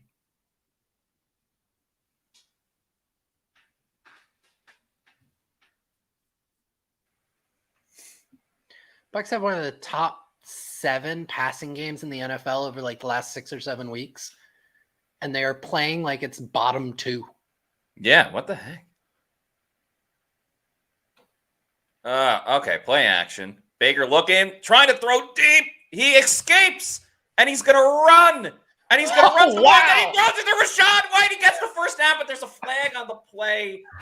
I think this is coming back. It may. But I love the improv. Yeah, to an ineligible receiver downfield, or ineligible man downfield. Look at Baker laughing. We are laughing. Never mind. San Francisco's up 10-0. Probably going to be 10-7 now based on red zone cutting to the game. That's got to be Hockey League calling this game. I just know it from the biceps. Him and his dad both like just workout warriors. Gigantic. What is it? Sean Hockey League, who's an Ed retired, right? Yeah. Sean's his son. Stinny is having a very rough game after a very rough game last week. Yeah. That makes it 2nd and 13, so probably going to be a run, knowing Dave Canales. Nope, it's a screen to Michael Lynn Evans, who gets tackled after about a 3-yard run, so that'll set up 3rd and 10.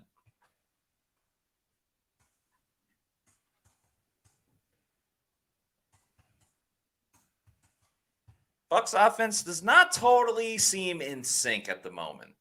Saints have put some good pressure on Baker, which hasn't really allowed. He is 4 or 5, but outside of the one big play to Mike, it's been a lot of scrambling, trying to adjust. Dinks and dunks.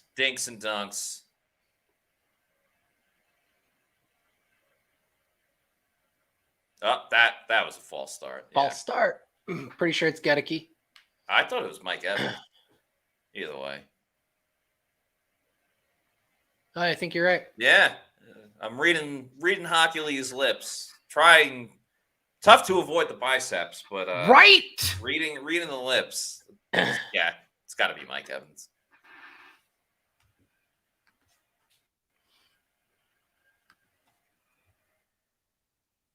Now red zone just cut to the Bucs, so they're going to show Mike Evans false start again. That's rude. However, Bucs are in a situation if they can get like 8 yards here, Todd Bowles may elect to go for it. Baker has time. Throws down the field. It is dropped by David. There's a flag. There's a flag. I'm going to guess late hit, roughing the passer. Give me something. This is going to be a highly penalized Tell me something good. Legal hands to the face. That is first down. First down. Michael Evans once again drawing a. All right. Bit of a. All right, yeah. You can't tackle him down the field. Last time I checked. Bucs' best offensive play right now is Saints penalties. Yeah. Bucs consistently perfecting the get a 3rd down penalty play. Baker 4. What they've been working on in practice. Yes. They've done it over and over at practice. They're going to run it with Rashad White, and Rashad White's going to get about 3 yards. Oh, Sidney Brown scoring a touchdown on, I'm assuming, an interception. We were all very high on him at the season. Yeah, him and his brother. That's right. Where does brother go again? The running back. Chase Brown went to Philly. They're both on Philly? No. So Sydney was on Philly. Wow, that's crazy. Philly has 2 twins with Zion McCollum's brother. No, I don't think Chase. I got what you're saying there. Yeah. Baker throwing deep down the field, looking for Trey Palmer. It's intercepted. Kate Otten with the tackle. Damn. That was a bad ball. It was. He had Trey Palmer had a step. But the Bucs will get a safety, and that will be cool. Yep, no question about that one. Yeah, it sucks. Bucs are in at least field goal range. Just tweeted out that was a bad ball by Baker, so I know 19,000 people are going to come yelling at me. Should I tweet? Is it time to put in Kyle Trask? Trask time. Oh, that would be funny. Man, Justin Fields just ran in for a touchdown against Atlanta. Man, the Bears are going to have a tough decision. Yeah, he's a good offensive player. He's not a great passer. But Yeah. I think who's the offensive coordinator there? Getsy has not done him very many favors. The Bridge says, I'll sound like a typical Bucs fan, but I'm close to calling this already. Nothing about this game feels right at all. Come on. They're down 7-0 in the second quarter. Here's your silver lining, the Bridge. Dennis Allen is the other coach, and Derek Carr is the other quarterback. The tides could turn that quickly. Also, the Bridge, feel free to tell us your favorite bridge. Is it the Golden Gate Bridge? Is it the bridge to Terabithia? I feel like that the George Washington Bridge? Yeah, I feel like his icon was...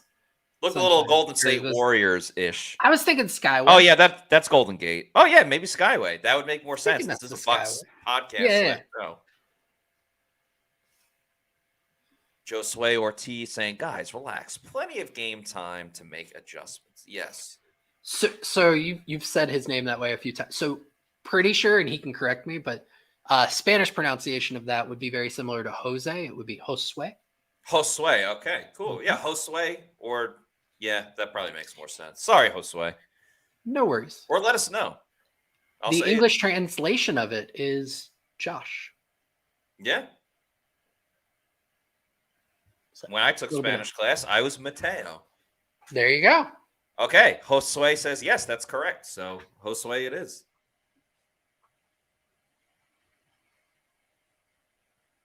Ooh. That didn't look good. Not at all.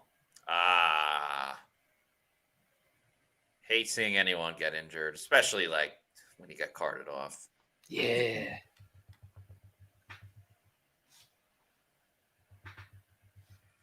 Okay, the Bridge says, long story on the logo, LOL.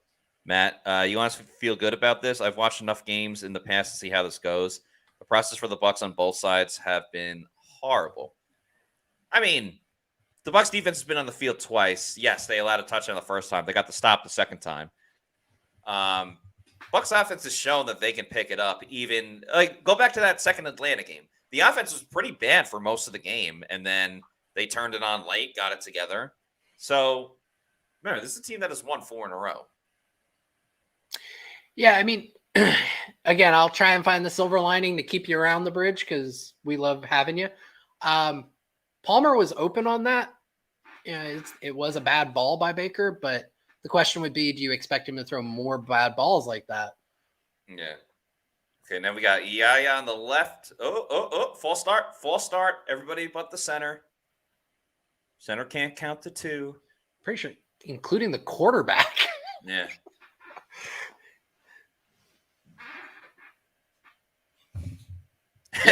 They called it on Derek Carr.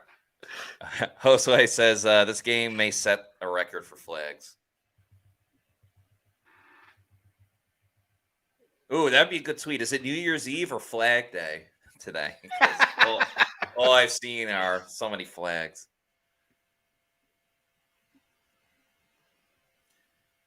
All righty. From the 1-inch line, Bucs. Oh, so close to getting the stop on Williams. Ooh, Will Golston getting a little pushy and shovey. Narav says, Oprah. I need to know, Narav, can you please expand on saying Oprah? Fan of the show? Not a fan? What did you think of her interview with the Royals a year or two ago? All right, 2nd and 11. Bucs have not been great at stopping the run. Had a nice first play. Okay, they got the stop again. Oh, and a lineman just went down for New Is that James Orleans. Hurst? I think that might be Ah. James Hurst. The player who got hurt earlier for the Saints, also a knee injury. That was Noah Sewell, brother, I believe, of Penei Sewell of the Lions. These damn grass. So it's fields. not Hurst. It looks like it is Landon Young, the replacement right tackle for Ryan Ramczyk. Yeah, we had against Landon Young as one of the matchups today.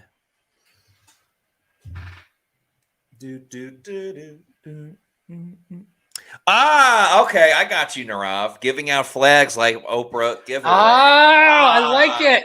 I like it. Very nice, Narav. I will give you operating on a different level than the rest of us. Yes.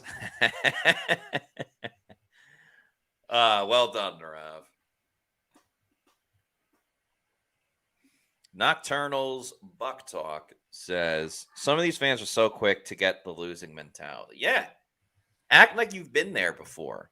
You have. You won a Super Bowl twice, including in 2020. Scott Smith of the Bucs is always a great follow during game days. Prior to Alontae Taylor's interception, Baker Mayfield had thrown 115 consecutive passes without an interception. Where him and Greg Allman are able to pull these things out like at a moment's notice is truly remarkable. And Greg does it for 4 teams. The whole NFC South. Wild. Angelina says, you got a flag and you got a flag. Danger Zone says, okay, I'd love a safety here from Antoine Winfield Jr. What would make that even that much more cool is it would be a safety from a safety. And that would be fun. That's like, for those that are fans of the show The Office, when Kevin Malone eats pigs in a blanket.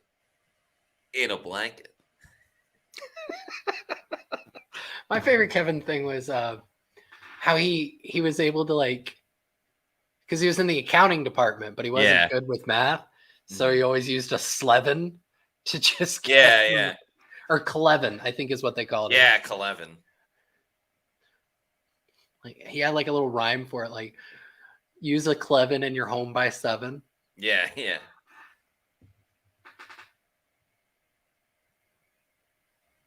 All righty, 3rd and 8. See if the Bucs defense can get off the field and set up Tampa Bay with what should be really good field position. Or maybe they'll get a sack and only be down 7-2 and still get the ball back. Or maybe Derek Carr will throw deep down the field. And wow. How the hell did he catch that? Shades of Cooper Kupp in the 21 divisional round. I mean, that was full extension. My goodness. Like, getting his got head. it. Oh, yeah. Wow. Because the full extension I could see, but the fact that he flipped and still held on to it, incredible catch. Yep. Devin White not getting deep enough on the drop. Antoine Winfield not getting over in time. Not a great look. No. And if anything, Juwan Johnson having a great game. If anything, it flips the field position. Yep. So that's already a win for the Saints, and then they just get back to running the ball. I mean, that's 10 yards right there. Yeah. The bridge might have had it.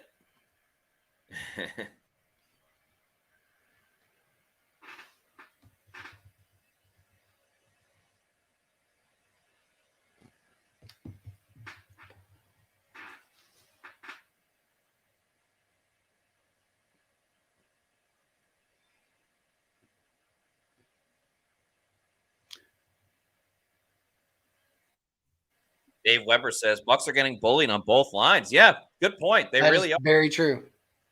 As Kamara gets pushed out of bounds, hops the bench as well. Angle says, did they even prepare this week?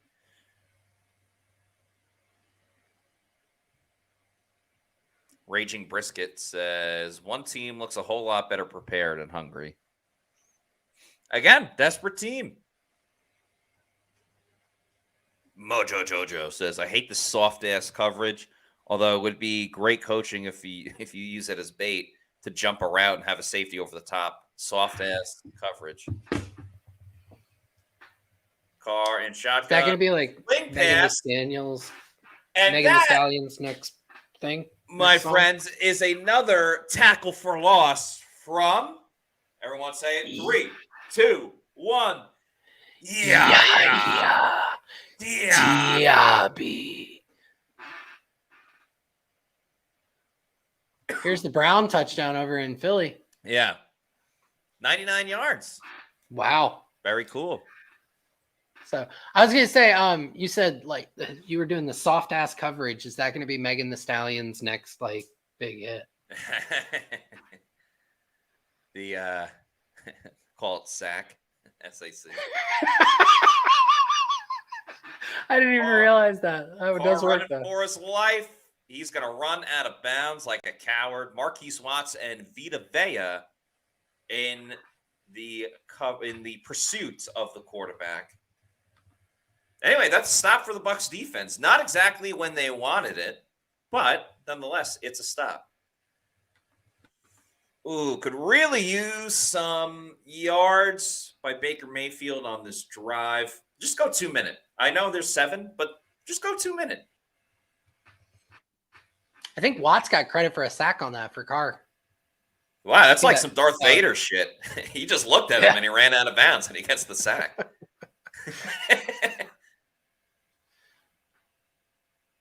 I love that. You could just look at someone and say, get out of bounds, and you get the sack. Scrimmage you are looking for.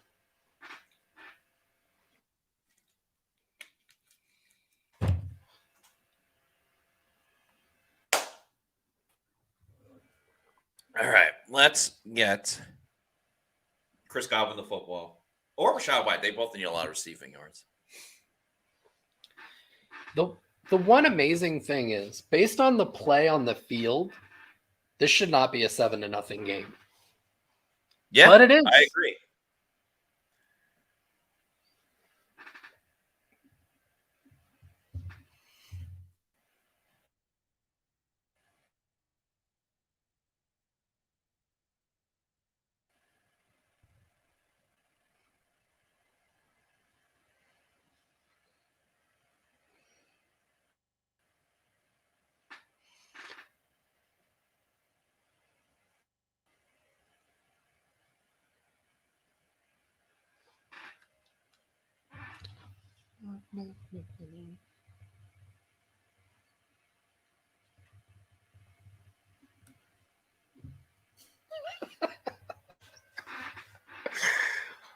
All right.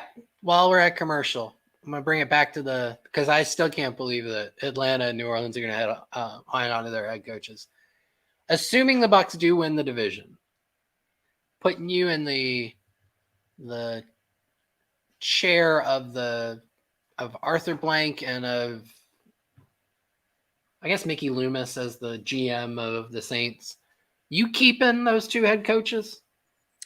I actually would keep Falcons head coach Arthur Smith. I think he needs a quarterback, and the Falcons could really be something. I would get rid of Dennis. I would get rid of Dennis Allen. I think the Saints are like, I don't know. They still think they're like the Sean Payton, Drew Brees Saints. And I think they really need to wipe the slate clean, realize that this isn't, 2010 anymore, and really do an overhaul, get the salary cap situation figured out. But no, for the Falcons, I mean, their defense is solid. You got Bates in there, so you have a stud player on defense. Wow, David Wells in the game. And I really like their offense outside of the quarterback. So, yeah, that would be my move. I get what you're saying. I just think that Smith he overthinks it. Like, you look at his first round picks of each of the last 3 years, they're not getting a ton of looks or touches. Of course, the Bucs throw to the running back, and not Rashad White. It's Chase Edmonds. Edmonds does have a suddenness that I think White doesn't have. No, I Just do in like his Chase movement. Edmonds. Yeah, I'm talking strictly from a fantasy perspective. from a gambling standpoint. Gambling. I gotcha. Yeah. Hey, I'm going to shut off my camera real quick. Somebody's bringing me just a couple Sounds snacks. good. I'll just take you off real quick, and then when Josh returns, I'll be back. Another shitty running play by the Bucs. Look at that.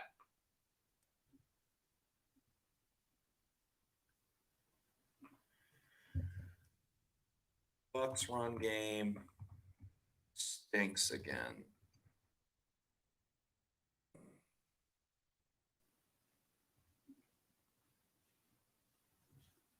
All right, he is back again.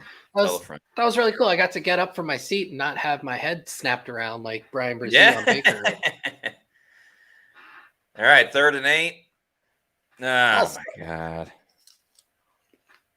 I should have taken the Saints.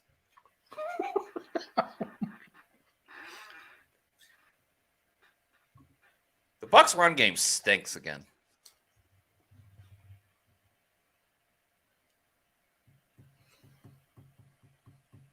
Yeah, Sewell is out for the rest of the game, and Landon Young is questionable.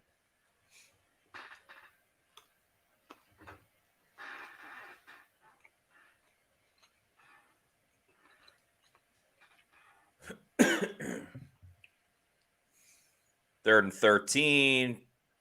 Chase Edmonds drops the ball.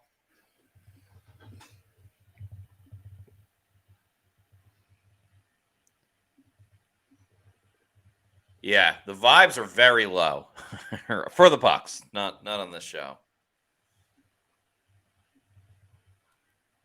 Did the Bucs celebrate New Year's last night? A day early?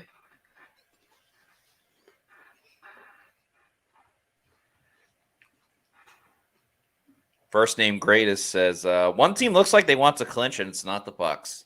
True. Oh, that looks like it was not a Yeah. great. Oh, he's getting up. Still wasn't a great pump. Ooh, I do not like these purple pants with the black jerseys for the Baltimore Ravens. If you got a chance to see that at all, just black and purple is a good combo, just not the way that the Ravens are doing it. Wow, Washington about to tie it up against San Fran. Jordan Ridgway says, we're clinching butt cheeks, not divisions. Ken Ricard saying that Greg Olson has said this. Every time they hand it off, it's a wasted down. From Greg Heard Olson. that. Greg, I've been saying it for weeks. Oh, Naresh Cannon says, I am from India, and it's already 2024, New Year at 12:25 a.m. here. I'm starting my new year with my team, the Bucs losing. Well, Naresh, a very happy New Year to you. Hope outside of the Bucs game, 2024 is treating you well. And don't hold out all the hope just yet, because there's still second half. And the Bucs can come back from 10. Bucs guy says, here is the Buccaneers we know. Miguel Ramirez says, need a good running back in the offseason. I agree. They need to upgrade that room. There are a few different ways they can go about it.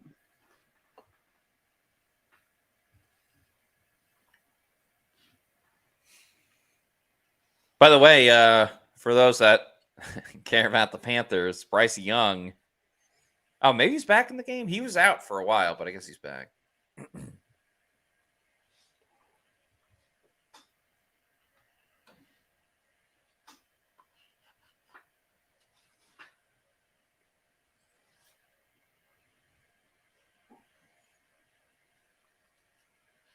All right, Baker talking to the squad. Yeah, this Bucs team stinks right now. Hey guys, it's 2:00. The game started an hour ago.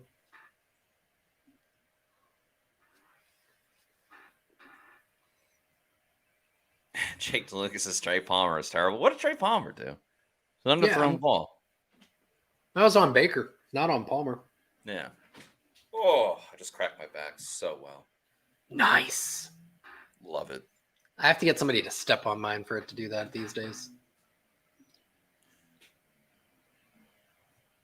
Derek Carr under center, little play action. Dumps it off to Johnson, who's been the best player today. Avoids a tackle and gets a first down. Who would have thought player of the game, Juwan Johnson? Scott Reynolds might have. He was big on Johnson preseason. Said he was the best tight end in the division, a division that included Kyle Pitts. Wow. Well, to be fair, Kyle Pitts is the best decoy. Not in the division, but the league. All right, Bucs need a spark. They need a turnover. They need something. And allowing Alvin Kamara to run for 5 yards every single time he touches the ball is not the way to get that spark.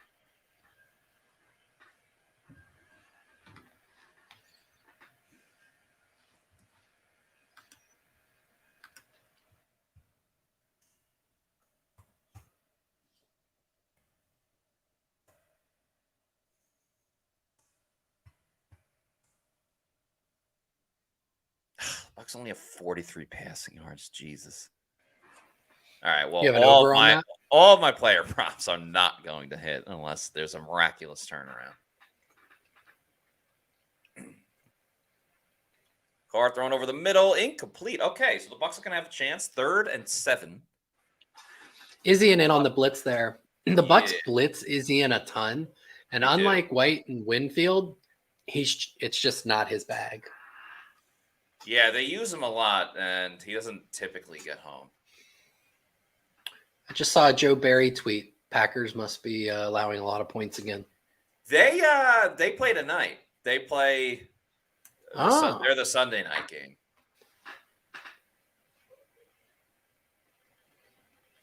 But it's never a bad time to insult a bad defensive coordinator. You know what it might be is if Carolina's once again not doing anything after having like their best offensive performance of the season against the Packers last week. That's probably what it is. Saints convert on 3rd down. They do. Foster Moreau, David and Winfield and White all right there, but Derek Carr somehow gets it in between the Bermuda Triangle.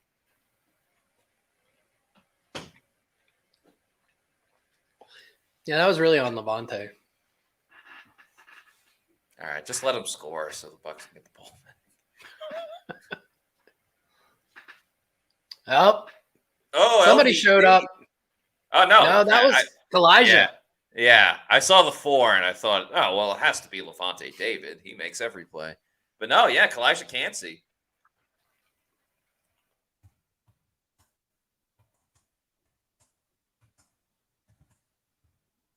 Woo! Right on Alvin Kamara. And that was a big time. I mean, for as much as the Bucs have been gashed in the run game, that was like one of the few times they actually got a win on 1st down. How do they continue it with Zion McCollum? Oh, pulled the that's technically a broken tackle. Yeah. Kamara's running with an aggressiveness I haven't seen from him in a while. Like,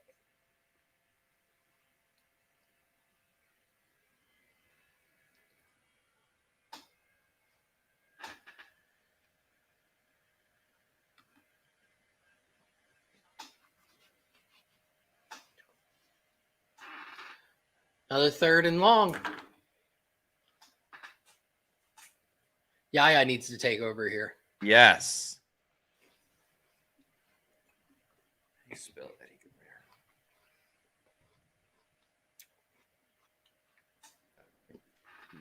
Double R. Yep, cool.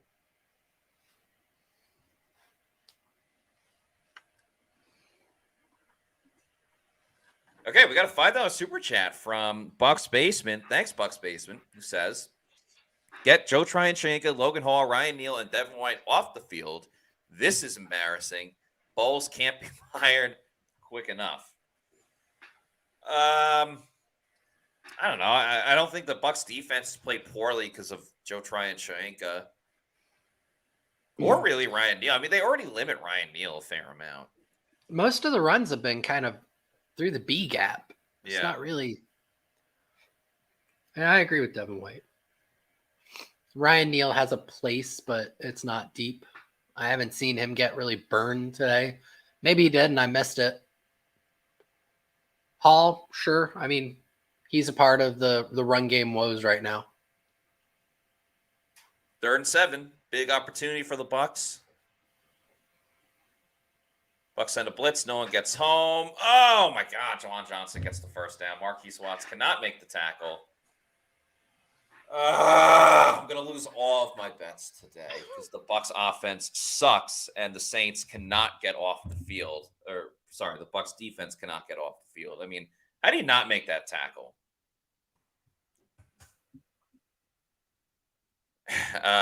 Josue, 58 is Marquise Watts, played at Charlotte. Raging Brisket says, receivers running wide ass open in the Bolts defense is par for the course. This is true. I want to say Carr's like 14 of 16. Well, I can look that up real quick.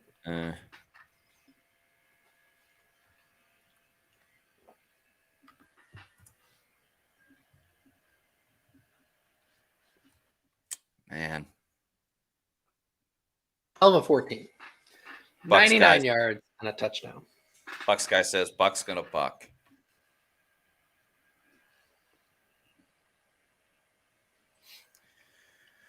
Yeah, Bucs are getting beat all over. Brevard Bucks says, why aren't we blitzing the F at a car? They are blitzing a fair amount. They are. They're just not getting to him. Not getting home. Yeah.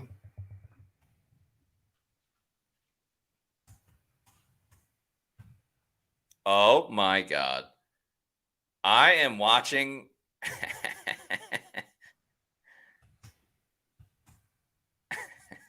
I'm watching a video of Bills fans during the tailgate jumping through a flaming table. That makes a lot of sense. That is funny. That's some good old-fashioned fun. Nocturnals Buck Talk says, Juwan Gronk Johnson, what in the world?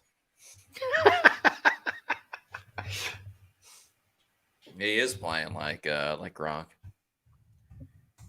At least if the Saints score, maybe Todd Bowles will think about using timeouts so he can at least preserve time for the Bucs offense. It'll force the Bucs to go 2-minute.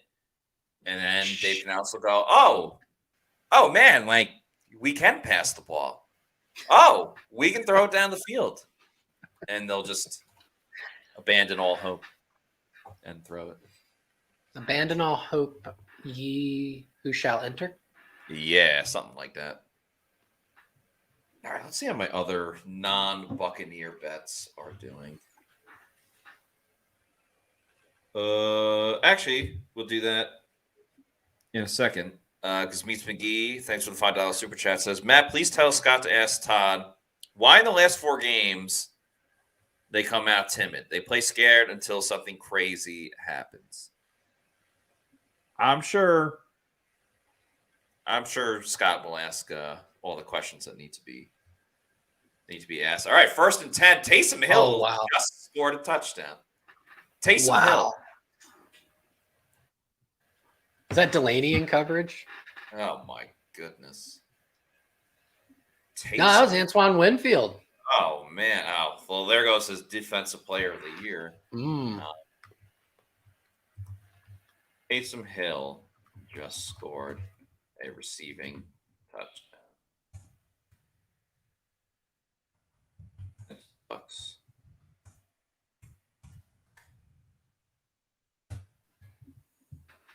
A little QB to QB play. The extra point is good. Bucs are down 14-0 with a minute 53 to go.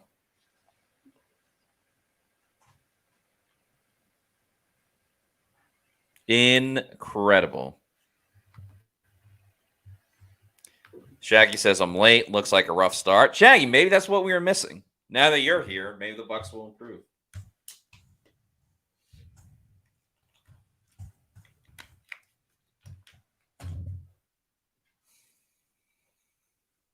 Bucs guy says, Winfield got burnt, dog.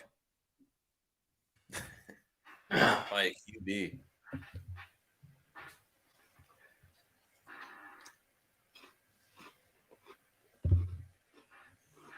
Marcus Banks says, you just have to laugh. Yeah, I mean, the game's not incredibly out of reach. It's not even out of reach. It's really not. Yep. Yeah, go ahead. You hit it. I'm not talking until you do. Well, I was going to say you hit the nail on the head. I mean, if they can score a touchdown here, they get the ball after the half, score another touchdown, they're right back in the game.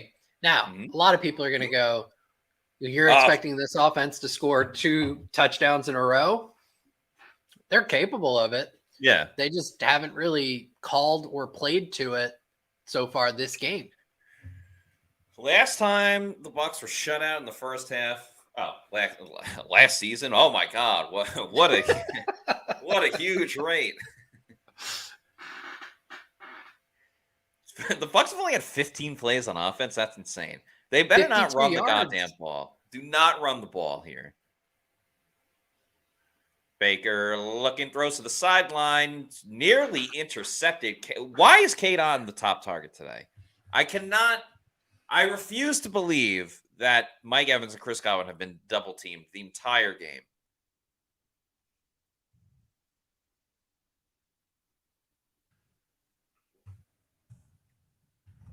Somebody throw the ball to Chris Godwin.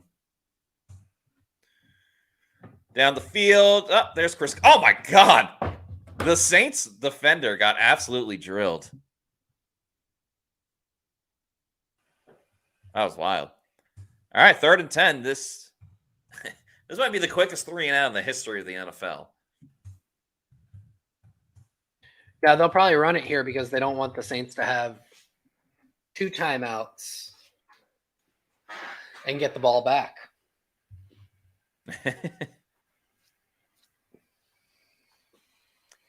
All right, Baker, start baking. He got baked. Oh, boy. Yikes, that was ugly. Was that the quickest 3 and out?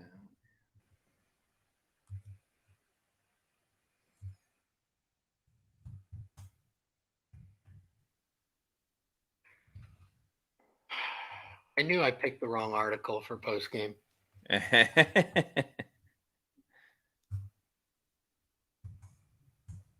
Saints smartly call timeout.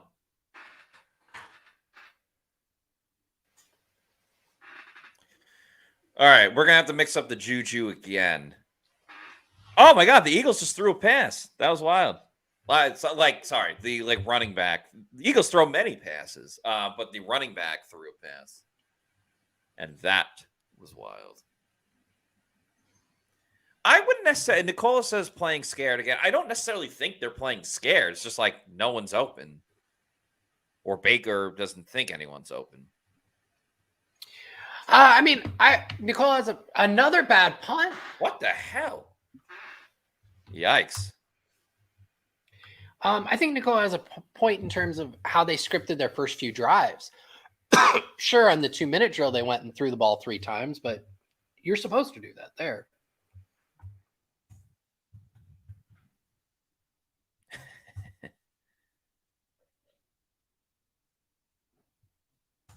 Yeah, this is straight up ass kicking. This is a whooping.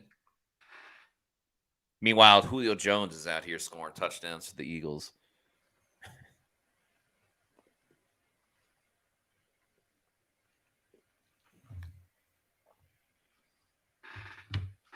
Night tonight. I just texted the group chat. I'm going to need a week to finish my article on most disappointing. Yeah. Oh, boy.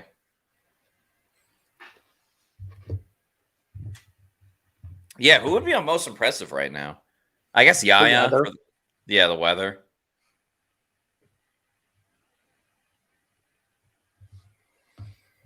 Bucs guy says Camarda looks like me out there.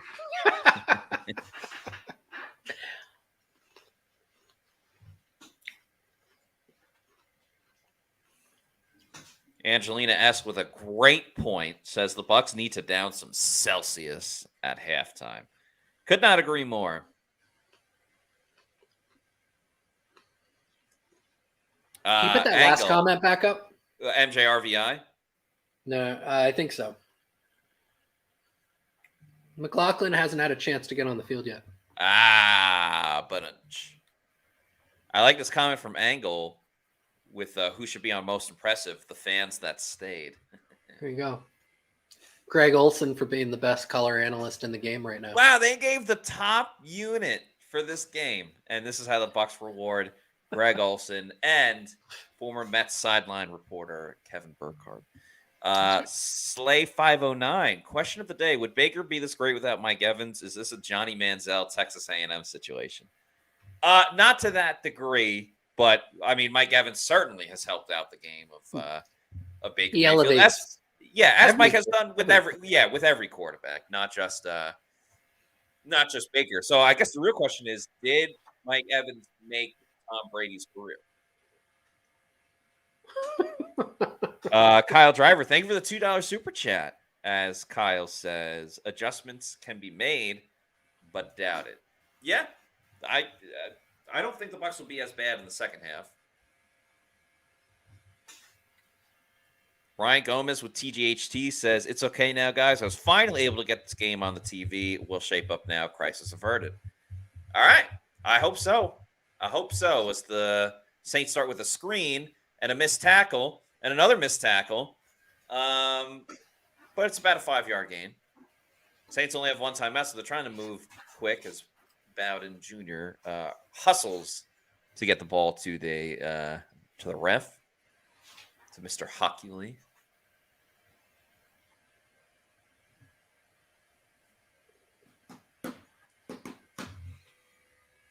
All righty. A minute to go. Second and foe. Saints run play action. Now that's some good old comedy.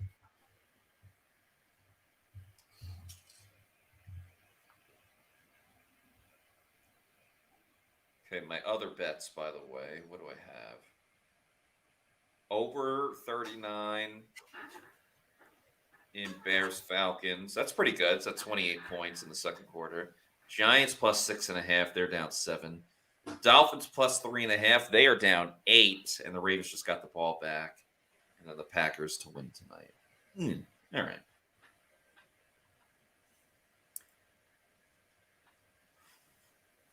Third down. Saints get it because they've gotten everything today. Blitzing Izzian just is not. God, they got to stop doing that. Yeah.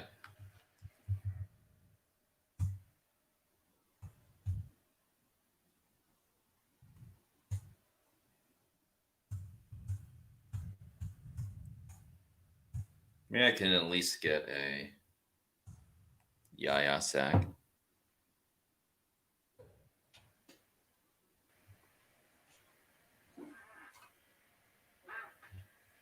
My dad texted me. He said, nice shout out to the TV. I guess he means the 55-inch TV I was talking about. Yeah. All right, a screen to Kamara. Oh, do not call a late hit. Okay, I don't know why I thought the refs were going to call a late hit. I feel like the refs get off at calling borderline penalties. Hockley just really wants his biceps to get as much airtime as possible. God, I hate refs. And I hate the NFL for not making refs full-timers. And I hate the NFL for always covering for the refs. Like, the refs should have post-game like legit Press post-game conferences? press conferences, not just Yeah. one pool reporter spoke privately to a ref. No, put their face in front of the damn camera. All right. So I tweeted out earlier, the Bucs have no answer for Juwan Johnson.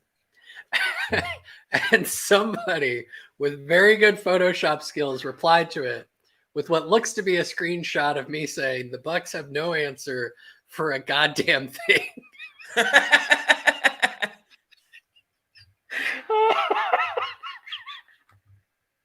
By the way, Juwan Johnson, not taking anything away from his game, but the first name Juwan makes me think of the infamous Juwan Man. Yes, Juwan Man. I freaking love that movie. I love the guy that's attracted to him, and like when the big when the big reveal happens at the end, and he's like, "Juwan Man, I still love you, Juwan Man." What a great movie!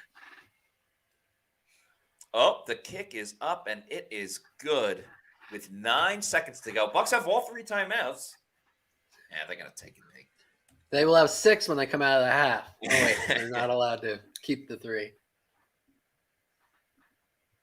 I wish I could do a prop bet on like over under timeouts using a half. I'd win a lot of money this year. Yeah, you probably won't find that on any of the apps, but you go down the street, find your buddy Sal. I'm sure he'll take action on that. Yeah, maybe. Falk AK Florida Dream has a funny comment. Derek Carr looking like Baker Mayfield, and Baker Mayfield looking like Derek Carr. Bizarro world. Sam Freaky MC, Friday. Yeah. Sam MC says 9 seconds, quick 3 and out, coming right up.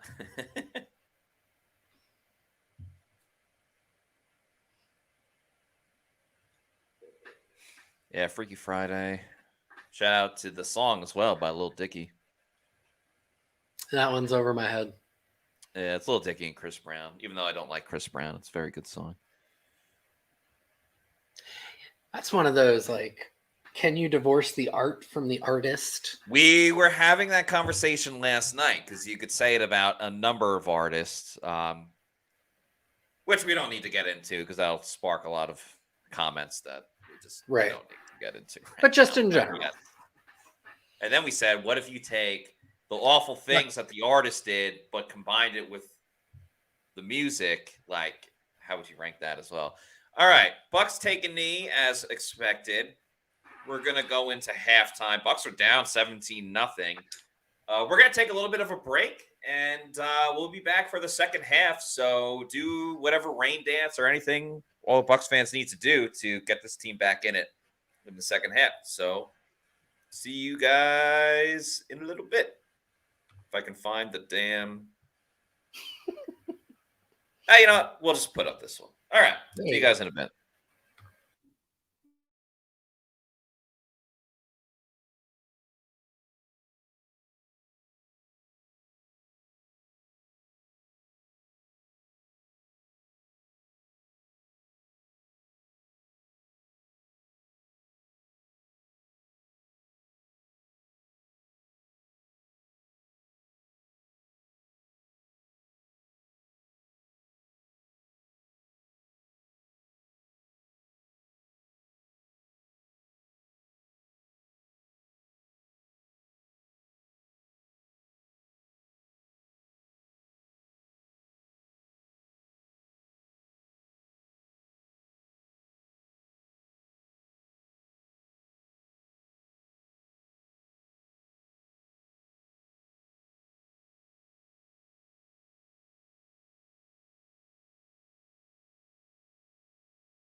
Okay. All right. We are back for the second half of Bucs versus Saints in an extremely lopsided game. The Bucs are down 17-0, and it looks absolutely dreadful outside of the weather. I'm Matt Matera here with Josh Capo. Josh, what up? How we doing? You are muted at the moment, so if you could unmute yourself so the world can hear your opinions. Hello. Oh, God. We just picked up where we left off. Baker, an overthrow to Kate Otten because they don't want to get anyone else involved. This has been disgusting. I'm going to try and be the silver linings guy. They threw on first down. They tried to push the ball vertically. Or, Bradley Cooper. Yeah. All of those are much more attractive people than me, so I'll take it. They tried to throw on first down. They followed that up with a 2nd and 10 run. That's terrible. Never mind. I digress. Yeah. Is Jennifer Lawrence in that movie too? She was in that movie. Cool. J-Lo. That was during her run of Academy Award nominations. Yeah, when she fell up the stairs. Yeah. There was that. There was the one with Christian Bale. Yes, I saw that. American Hustle, I believe. Yes, thank you. Yeah, thank you. That had Jeremy Renner in it. Yeah, Succession. No, Jeremy Renner of Hawkeye. Oh, yeah, Hawkeye. Yeah. I was thinking the other Jeremy. Baker pump fakes. Now he's going deep down the field looking for Mike Evans. Oh, my God. I'm going to rip my hair out. And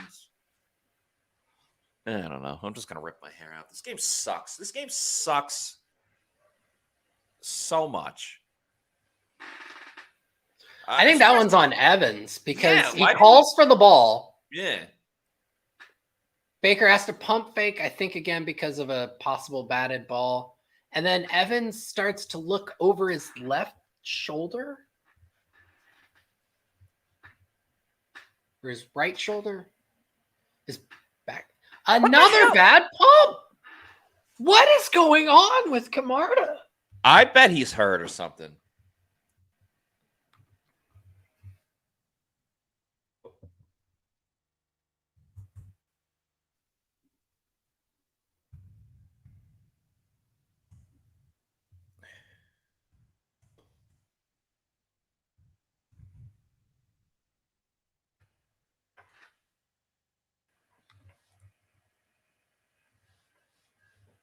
This game is disgusting. as Tom says, Happy New Year, everyone. Happy New Year to you too, Tom.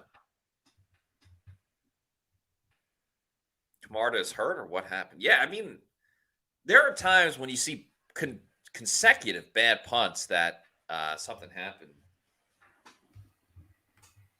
Jeez.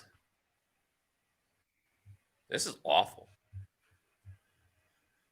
Good thing it's the new year, so we can all just inebriate ourselves and forget this game ever happened. Unfortunately, some of us don't drink, so I'm just gonna have to remember all of this. Yeah, maybe. Maybe that's my New Year's resolution. I'll start drinking. What about some psychedelics or something? Have never partaken in the past. I've considered it. Is the Men in Black Flash thing legit? Available? Yes.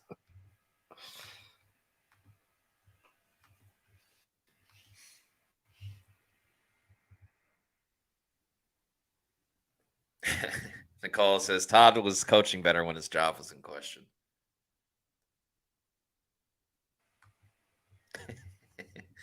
Kyle Driver says the Tampa Bay Lusineers. I hate it when this team does it. That's like I think I said this before on the show. A couple years ago, the Cleveland now Guardians were in a playoff game against the Yankees, and they showed this fan in the crowd. It wasn't even like a big sign. It was almost like a regular piece of paper, and it said the Yankees, and then he crossed out the Yankee part and said the Stinkies.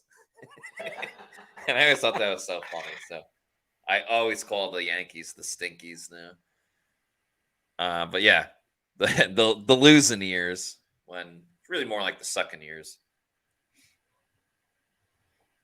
Are they the sucking years or the yucking years today? Looks like Alvin Kamara is going to the locker room though.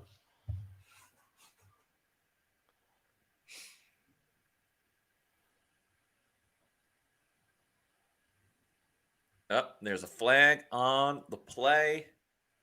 Looks like it's on the Saints. Or at least the Bucs want us to believe that.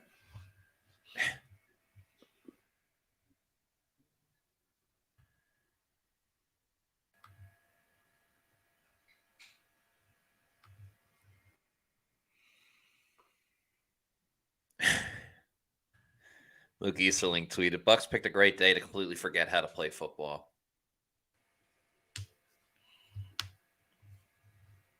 You know, I get that it's tongue-in-cheek, but if they're going to do that, I would rather them pick like a Wednesday, a Tuesday, or a Friday. Yeah. I think those are better days to forget how to play football. Just me, though. Jamal Williams gets the swing pass. Whoa! JTS. Laid the hammer.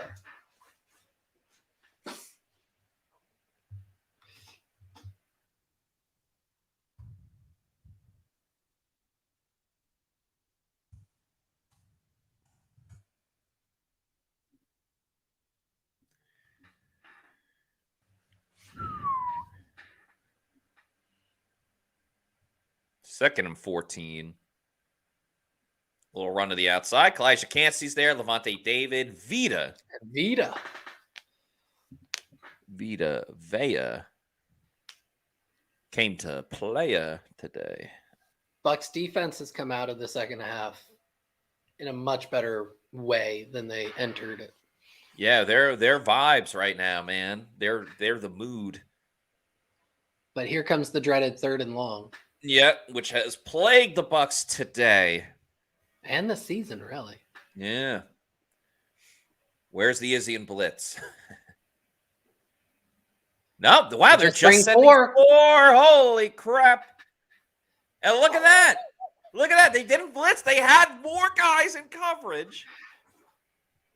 Pretty sure. Yeah, and I'm pretty sure Zion just pulled a Devin White on Devin White. Nice. In that he laid his own teammate out a little bit.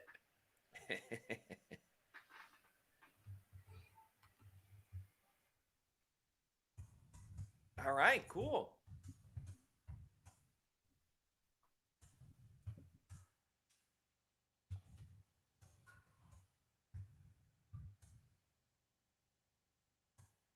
Somebody say momentum. Come on, return it, Devin Tompkins. Do something great. Do something fruitful. All right.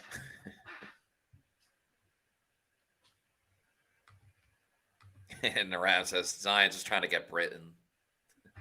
That's funny.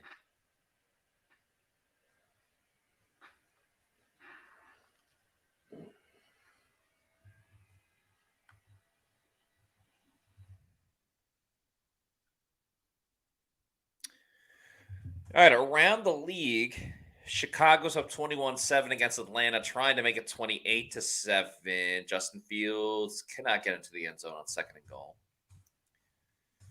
Ooh, Indy up 14-3 on Vegas, though Vegas is close to scoring.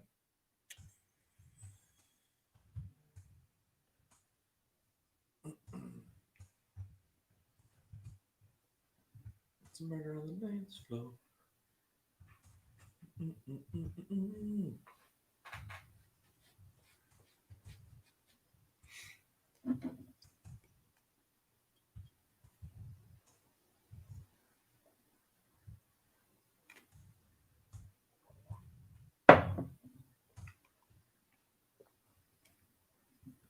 See what else we got. Long Lost Glacier says Paige and Chris Godwin, or even Mariah at this point.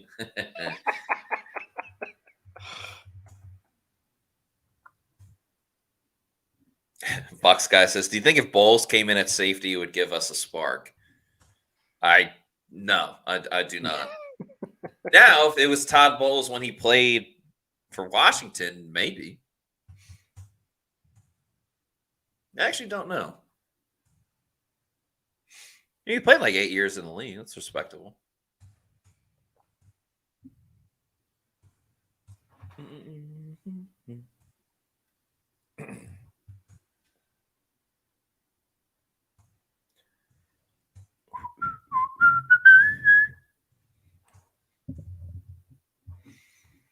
Flack 5 White says, need to drive here, a spark or something. Someone call Gronk quick. Hey, Brady almost came out of retirement. Yeah. Brady overshadowing everything.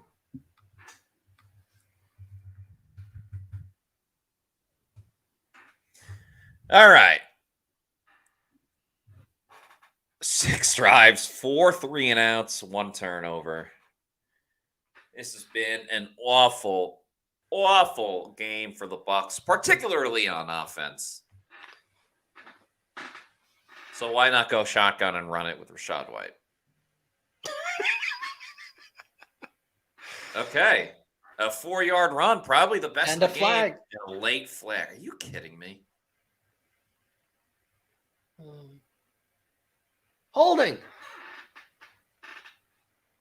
Is that a Gedeke? Yes, I don't like Gedeke.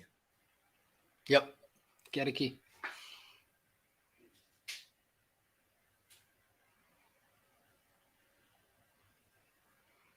So we're gonna see what the offensive genius Dave Canales dials up. First and 20 run. Dial it up. Ugh, boy.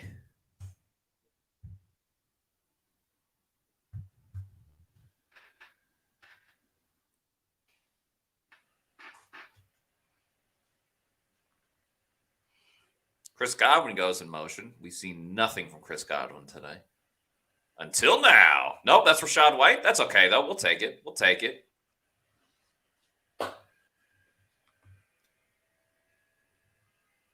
It's a murder on the dance floor. Yeah, outside of the one big play to Mike Evans, it's been nothing. And literally nothing to Chris Godwin.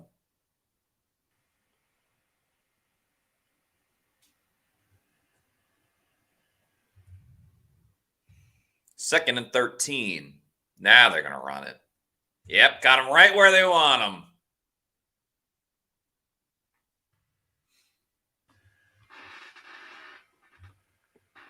Bucs are doing that thing again where they only run it up the middle and don't try anything else. Oh, Puka Nacua with a huge play. He just ran like 60 yards for a touchdown by breaking a tackle. Nope. He got pushed out at the 1. Damn, that sucks.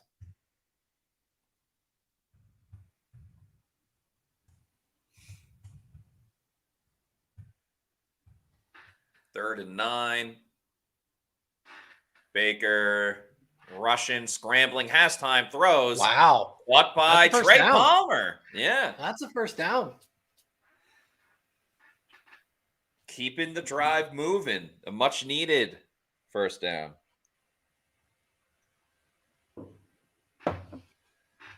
Good job by Palmer to get himself alive on the scramble drill.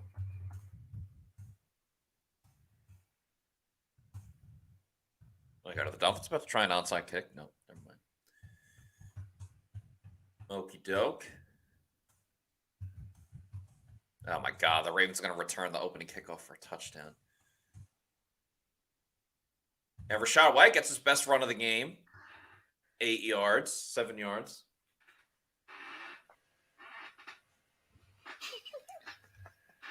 What's up? Just somebody replied to a tweet. I said something about this is like Canales is possibly his worst play sequencing game of Rachaad White looks like he is favoring one of his ankles. That would be horrific.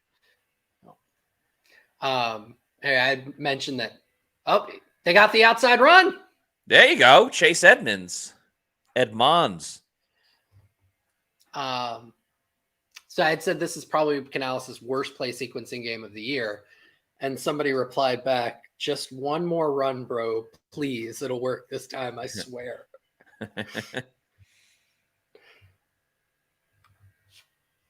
Oh, poor Rachaad White.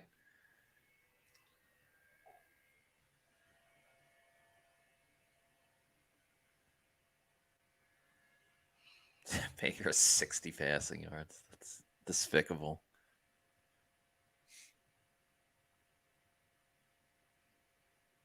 All right, Chase Edmonds, a little something, something again.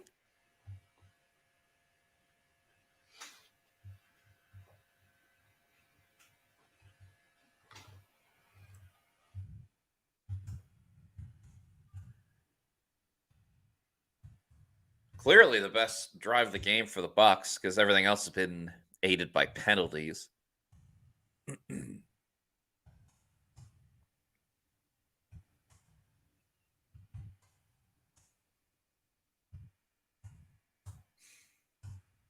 Baker gonna run it with Rachaad White. Shot to the outside. Mike Evans blocking. Oh, No! Fumbles the no. wall. Oh my God.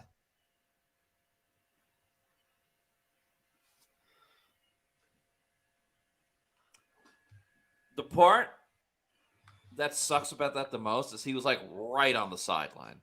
Yep. Oh. Nicola with a comment that I cannot put on the screen, but very funny. Oh, see, I can't see any of the comments, so now I'm very curious. All right, I'll put it on for 2 seconds. 1 Mississippi. Oh, wow. Okay.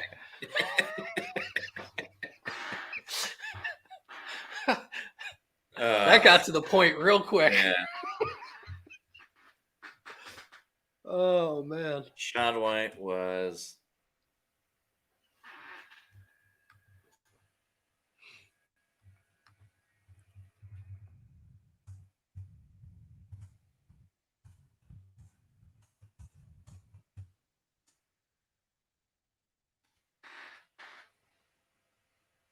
it is not the Bucs day.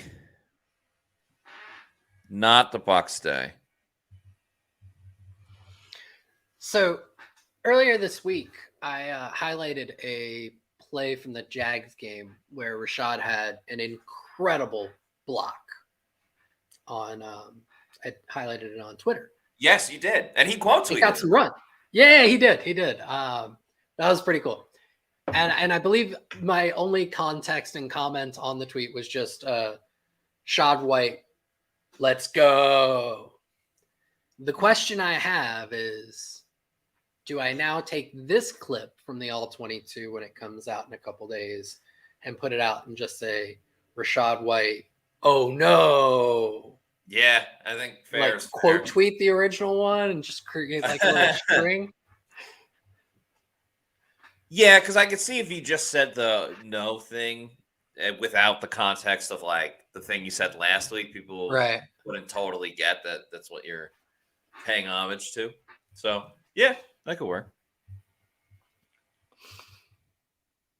Man, gosh, this most disappointing article. There's so many. Yeah.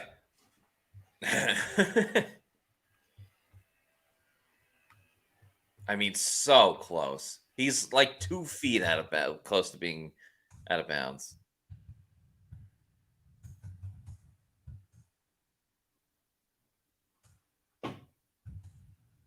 So that's 2 turnovers for the Bucs, both when they were, I mean, at least like in field goal range.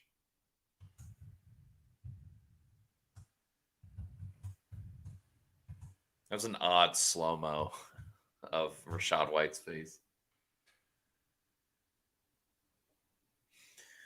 All right, 7:30 to go in the worst game of the season for the Bucs. Saints go play action. Carr throwing over the middle, hits a wide open Chris Olave.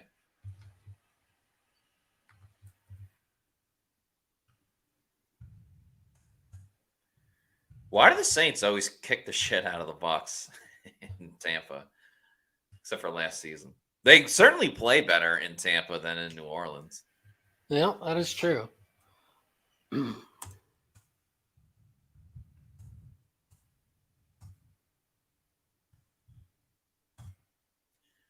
this makes the questions about Todd Bowles that much more interesting going into not just week 18, but the offseason.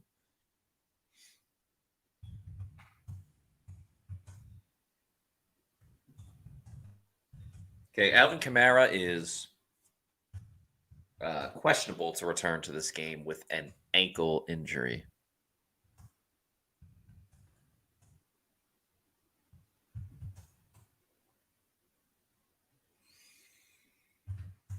Yikes on yikes on yikes. This is a horrible game.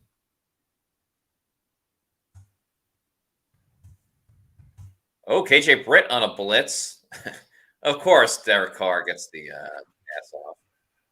Jameis right there to support Jamal Williams. And it's going to be a horse collar tackle on a Nelly. So another 15 yards tacked onto the play.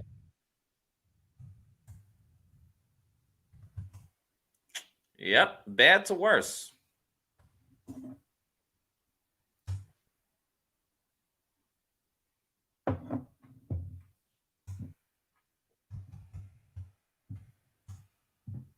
It's games like this when you see like Canales has gone completely away from what's been successful over the last 4 weeks. Yeah.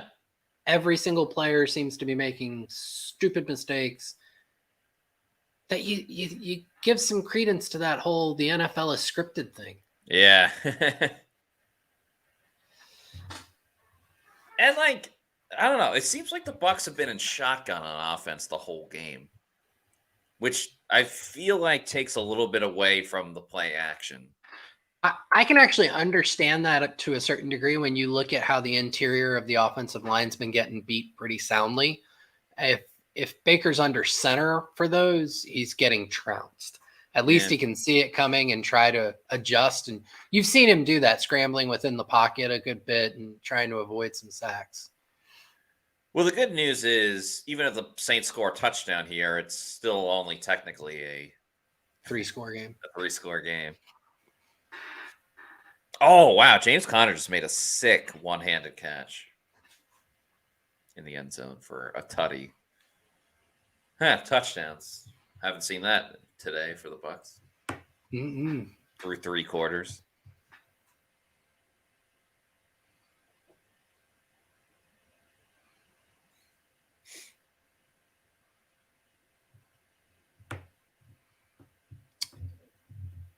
Third and 9. Let's get a Yaya sack. Oh, screenplay to Williams. Vita with the tackle, and Christian Izzian as well.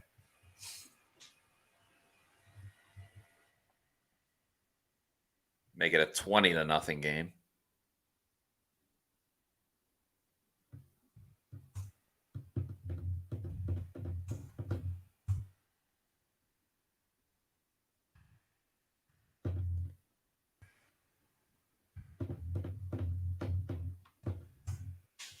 Okay. Think he makes the kick? I think so. It's 28 yards.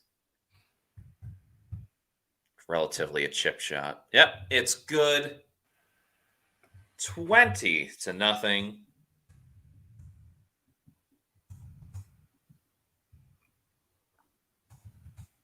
We'll get a repeat of the last Falcons game where they played so poorly for like most of the game and then just put it together at the end. But they're running out of time here because the defense isn't getting 3 and outs either. Exactly. So account for the longer Saints drives. Yeah, they are. Comeback. You're right. They are teaming up for this one. Like the Bucs just refuse to move the ball on offense, and on defense they just refuse to get off the field. So.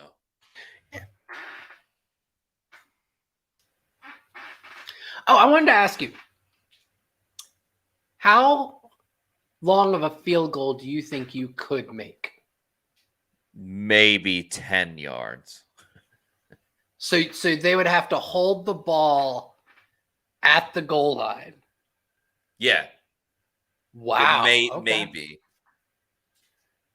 All right. Never had the best foot-eye coordination. Gotcha. I feel like the only thing I kick well is ass.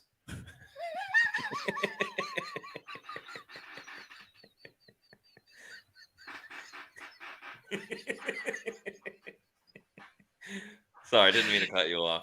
No, that's okay. That was great. See it. I feel like I could make a 27-yarder. All right, that's great. That'd be like the drive stalls at the 10. I feel like I could make that. All right, I'd like to see that.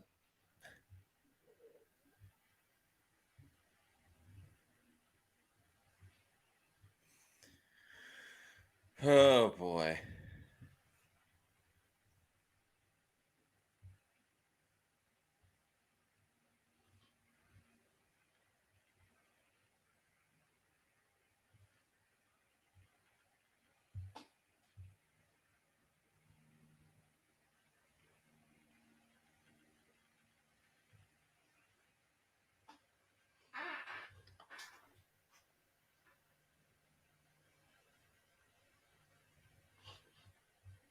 Demon Murphy, already looking to next week, says, won't matter. It's beating the Panthers now. That is true. The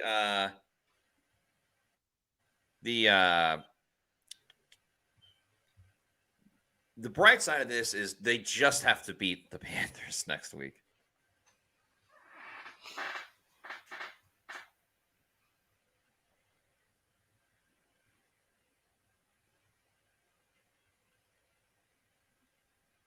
I will say, though, if they can finish this quarter down 20-7, you will have a little bit of momentum.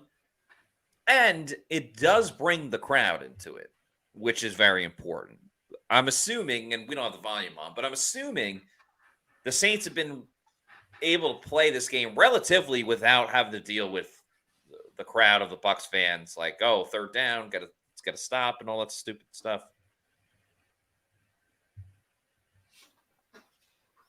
Bucs guy says 20-0. Let's run it down their throat. Oh, that's what they're doing. Yeah. Oh, hell yeah. Love it.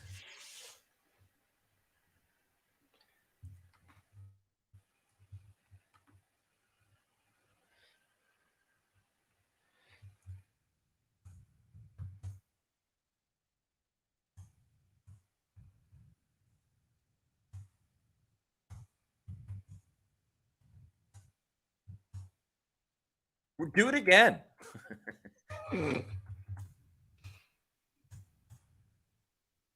That's like the Practical Jokers meme. Hey, Chris Godwin. Praise be. Praise be to Godwin. Oh, man. This is just... And even there where he was, that wasn't an open receiver. Right, yeah, like barely got it through the window. That was a good throw by Baker, good catch by Godwin, but it wasn't a hugely open window. David Moore. Nope. Rashad White. All right. Oh, Rashad nice stiff White arm. Making that happen. Sexy Chad with a sexy stiff arm.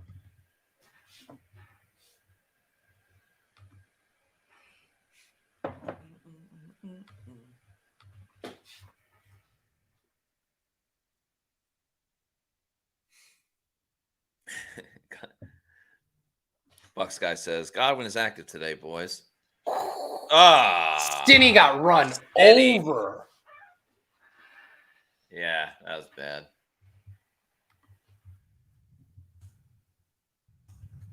Let's watch that again. Just swim move. Yeah. I just remember Stinny did not play in that first game. It was Matt Filer. I'm not saying that Matt Filer should be there every game starting. I'm putting it out there. Filer should go back to starting. I'm calling for it. 3rd and 13. Stinney gets beat again. Yeah. But Rachaad White makes the catch. Tries to leap over Abram, who already took the ball away from him. Do you go for it here? I mean, you're down I 20. do, but Bowles won't. Yeah, he's going to be like, I trust my defense. I don't know why. If you trusted your defense, you'd be okay with them having a shorter porch to defend. Makes no sense to say I trust my defense and then have to punt. Yeah. Especially with the way Camarda's been punting. Yeah, he's been awful. Maybe they run a fake here. It's like, hey, Jake, you've been kicking it so bad, we might as well try you to throw it. This one looks decent. Not much in the coverage unit. Cam Gill completely missed. Okay, there you go. Kayvon Merriweather. Must be pumped to watch the Hawks play tomorrow in Orlando. That kid's probably playing better QB than Baker right now.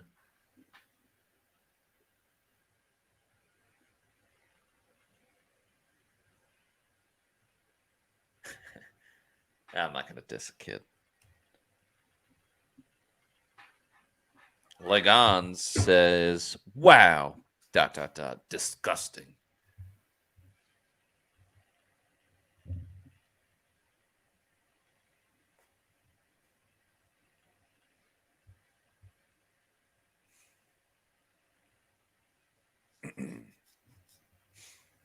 Saints start with a handoff.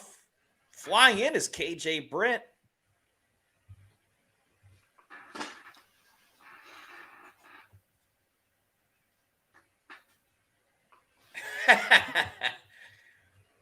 Great comment from Furu Kawab, who says, is FSU's backups playing for the Bucs too? That is hilarious.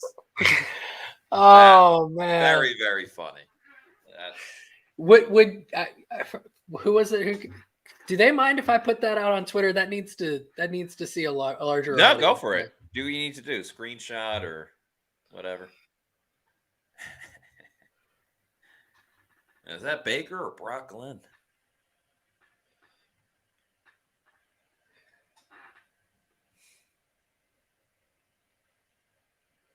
Oh my God, the Dolphins are getting absolutely trashed by the Ravens.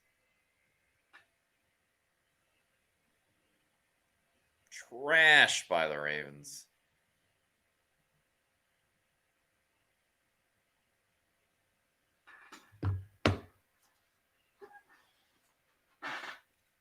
All right, 3rd and 5. Get live, 3rd and 5. Still KJ Britt in the game. Yeah, it seems like Devin's gotten fully benched. Get lit, KJ Britt. I like it.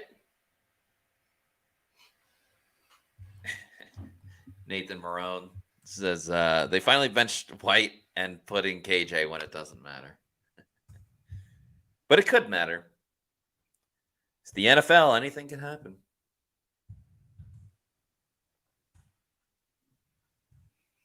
Crispin DaCosta says, this is unacceptable. DA says, this is terrible. Charles Barkley voice. You from Baltimore? Barkley voice. Baltimore? Terrible.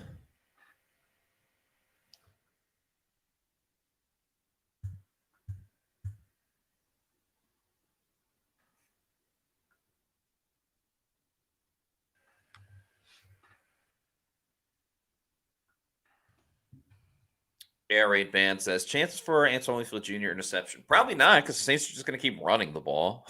They don't need to put the ball in harm's way, really. Trustin Vorbeck wants to know, what's the path to the playoffs with the loss? Well, if they beat the Panthers next week, then they still win the division. I have not looked. Wow, Tua just threw another interception. Damn, the Ravens are going to score 40 points on the Dolphins in the 3rd quarter. I don't know what the playoff picture looks like if the Bucs lose next week. If they lose next week, they won't be in. Okay, there you go. I'm pretty sure that it would then be the Saints, or the Falcons, because I want to say the two of them play each other. Right. And they would end up with the tiebreaker over the Bucs. I was thinking the playoffs. Sorry, the wild card, if that was still. If they lose next week, there's no Yeah. wild card for them. Okay. Yeah, because obviously the Cowboys have one locked up, and then you got a myriad of teams that are lobbying for the final two, including Packers Vikings tonight.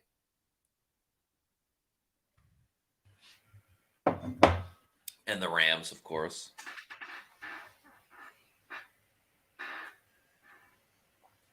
All right, get live 3rd and 5. Put your 4s up, people.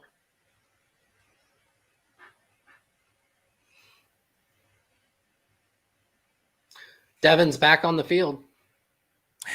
Must be blitzing. And Zion up at the line. Wow, the corners are actually up at the line of scrimmage. I love it. Carr looking. Yeah. Wow. Juwan Johnson having the game of his life. They're calling it a catch. Levante thought he bobbled it, but there's also a flag. Possibly OPI? Yeah. No, they're going to get Levante for it. They're definitely going to get Levante. Home field call. Home field call.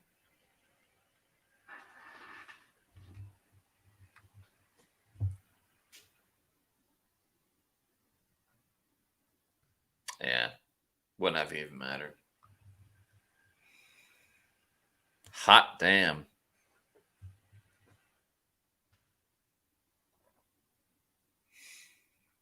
Yeah, there's the playoff picture. Oh, yeah, I forgot about the Seahawks, too.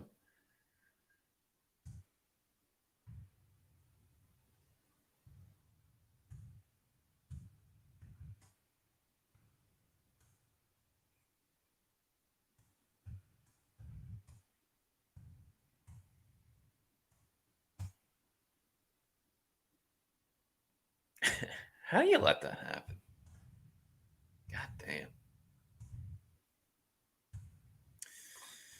Tough one. Tough one.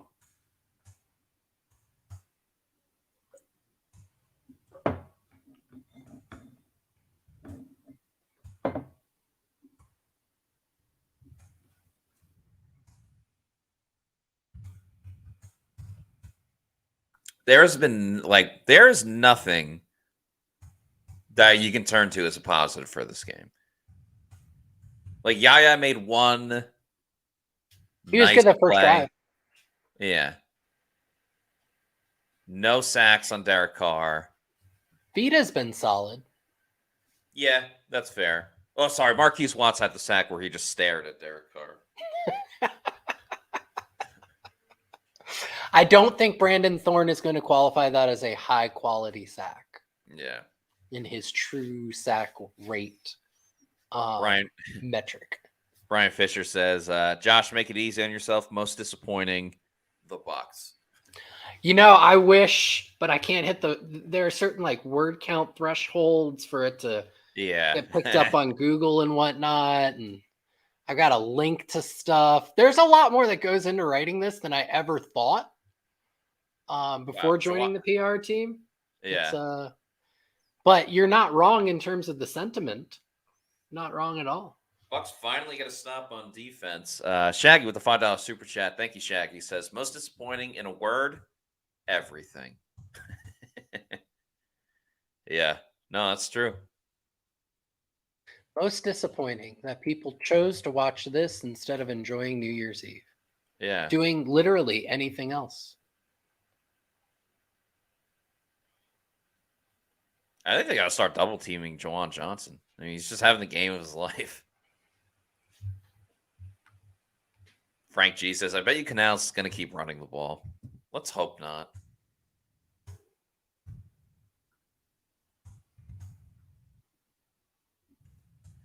Okay, 13 minutes to go. Realistically, about a 4-minute drive would be ideal.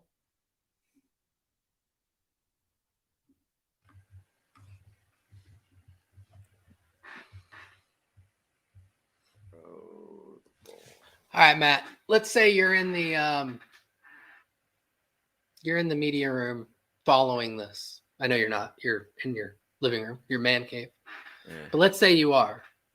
You get the first question over Scott and Greg and Jenna and Rick. How do you start it off? I just say what the hell went wrong. I wouldn't say hell, but I'd say what went wrong, because there were just poor execution on both sides of the football. Well, what went wrong? So I would go in a slightly different direction just to throw him off. Be like, so Vita played well. I would go, so Todd, take us through what went right. Yeah. And then if he's being honest, he could go, next question. Yeah. Baker still does not have 100 yards passing. He's at 89 yards.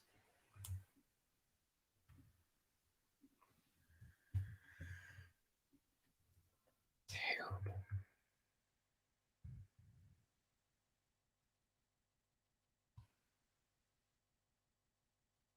I do not think Baker will be winning offensive player of the week this week.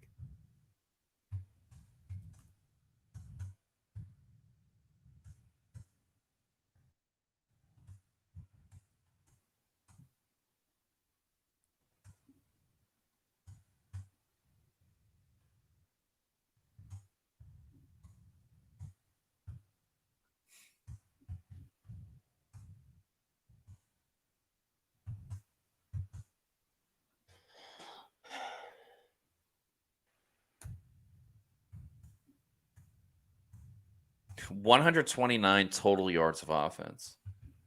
Embarrassing. And George Schneiderman says, a few drives, all passes, and maybe get to that 237 yards, Matty. Yeah, my props not looking great. You know what? I was as hot could be last week, and I am cold. My Bucs picks today. Baker, pump fake for like no reason. And the Saints defender had his arm up. I mean, this is. I know a lot of people say it's his height. The studies show it's not really height related, but Baker is one of the most batted down passers in the league. Yeah. And he seems to be very cognizant of that. And so do the Saints. The Saints are getting their arms up on almost every single throw. And so he's having to double clutch all these throws to avoid that. But in the process, he's now working outside of the timing of the offense. Baker does hit K-Dot for a first down. Baker to the left. I mean, it would have been no separation. Game.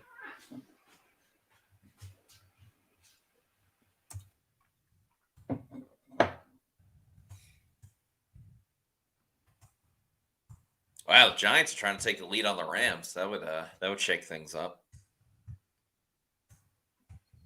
2nd and 10, 12:08 to go.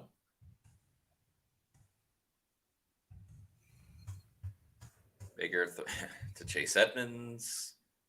Gets the first down. Nicely done. Chase Edmonds has been a nice breath of fresh air to an offense that, of course, they don't give it to him. To an offense that has been very stagnant today.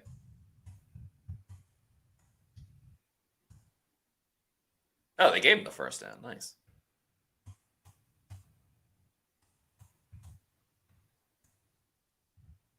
Yeah, I mean, there you go. All right, fresh set of downs. Rashad White back in the game. Baker to his right. It's intercepted. Wow, David Moore kind of did like a handstand. Actually, that was impressive. Adebo having a great game too. Or Abram, sorry. Had the forced fumble on Rashad White, and now this interception.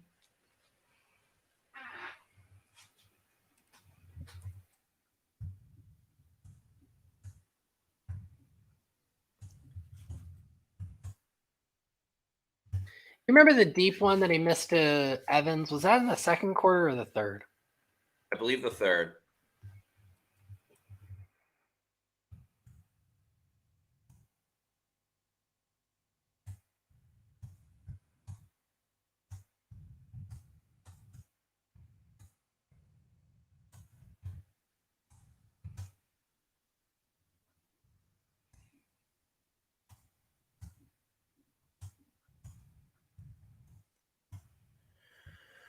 Oh, this game is terrible.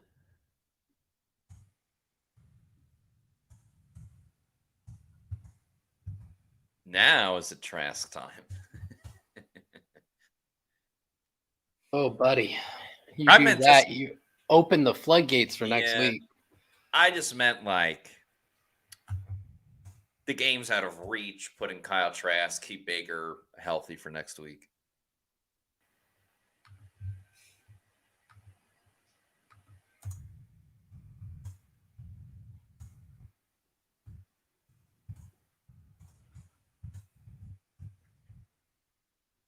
Yeah, it's a brutal one.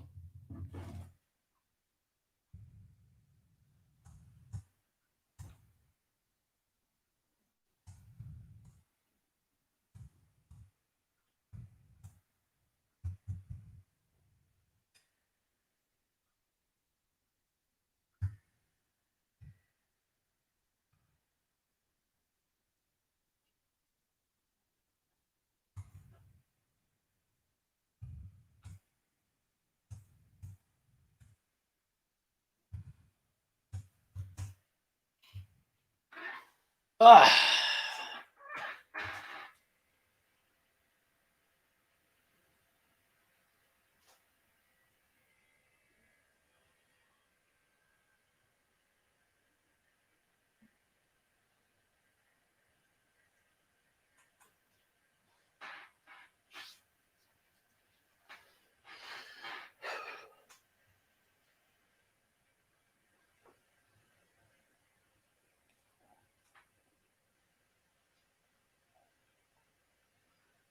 Bucks, I mean, the only way they get back in this is if they get a turnover.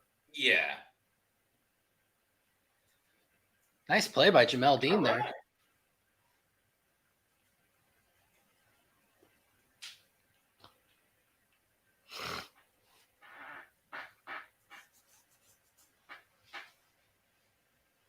Looks like Taysom Hill is checking back in.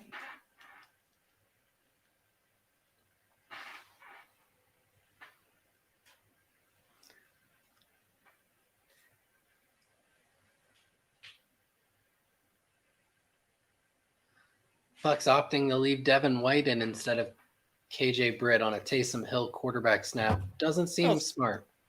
It's good to get your backup reps.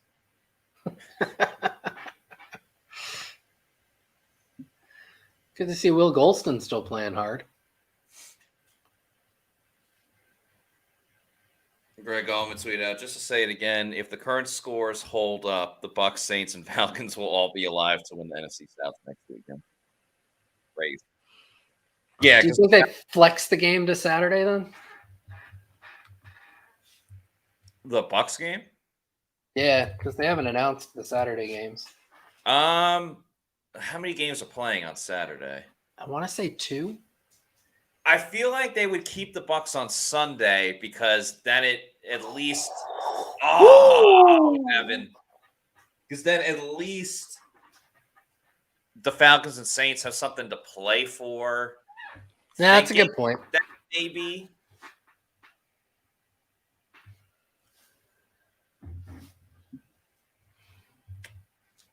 Yeah, that's probably the best way to do it.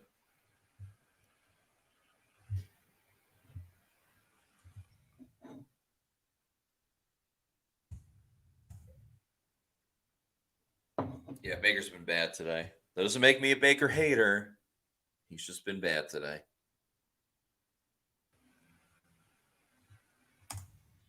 And a great punt by New Orleans punter.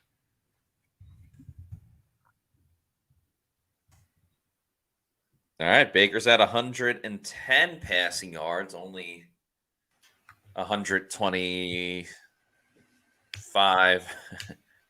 Only 127 more yards. Some key penalties. He might pick it up on this drive. Yeah. And still need about 39 yards from Chris Godwin. Only 5 more yards for Rachaad White as Baker goes deep down the field. Look for Mike Evans. That's going to get a lot of yards right there. It ain't over yet. It ain't over yet. At least for the props. Oh, he had a Debo in a blender. Yeah. Yeah, need more Godwin. How about a bomb to Godwin?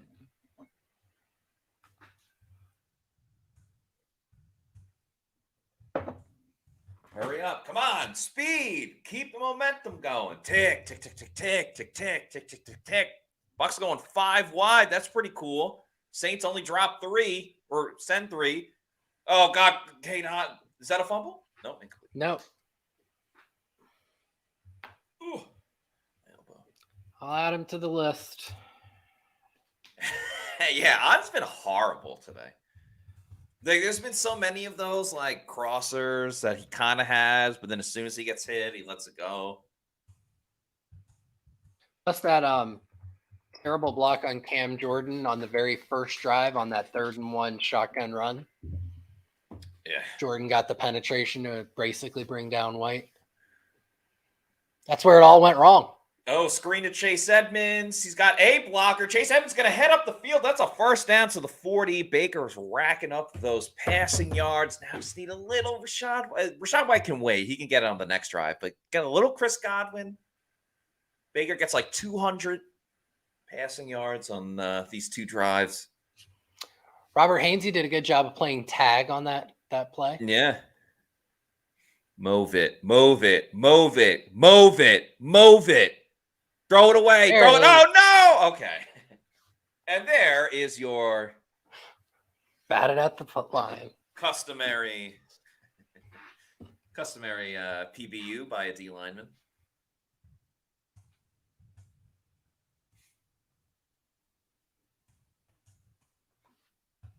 Now Rachaad White's in the game.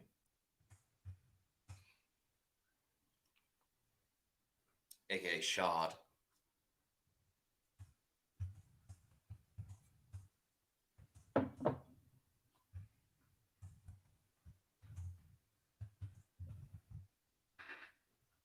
Who's that got hurt for the Saints? I don't know how to pronounce his last name. It's something with a K and a O and a P.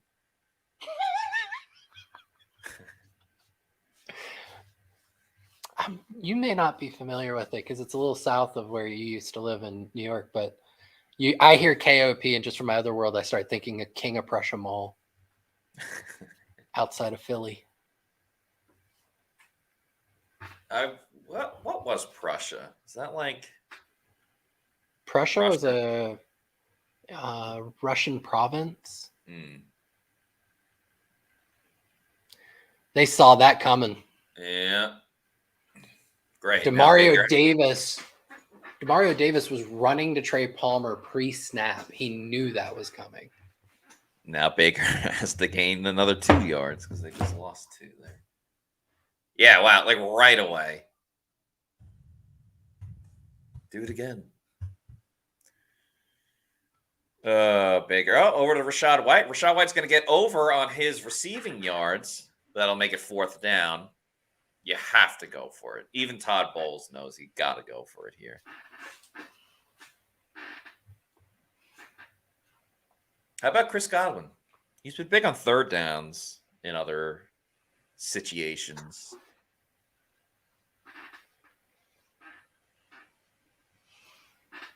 You should throw it to Payne Durham. Yeah, House of Pain. For a touchdown, because you have a prop on that. Yeah, that parlay ain't him. Baker over There's the middle. Chris Godwin. Yeah, praise be. Okay. All right. That's got to be, what is that, like 15 yards, something like that? Least. Okay. I've got Jesus up here. Hold on a second. I can tell you exactly what it is. Baker down the middle, looking for the end zone. Trey Palmer with the touchdown. The Bucs are on the board. Trevor Sycamore tweeted out today that Trey Palmer anytime touchdown was about plus 275 or something like that. So Tampa Bay Trey reaches the end zone, and the Bucs are on the board with 8 minutes to go. Nice little slot post. Baker did a good job of identifying that the overtop safety was pinching down and got it right over the top of him. Good catch by Palmer, too. Bucs are on the board. Let's hope Camarda's struggles don't extend to his holding. That was laces out. That was a perfect hold. Yes.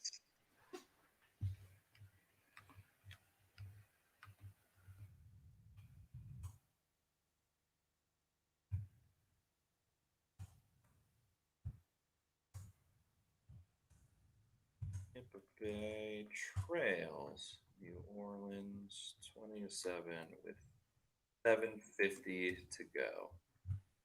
All right. Little something for the Bucs. Little something. Is it too little too late? Probably. But you never know. You just never know.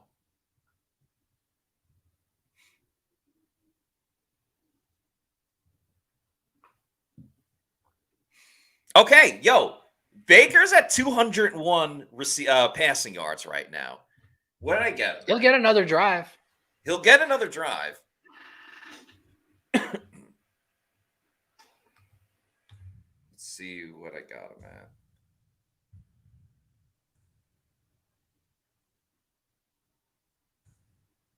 Wow, how are the Eagles? Damn, Eagles better win.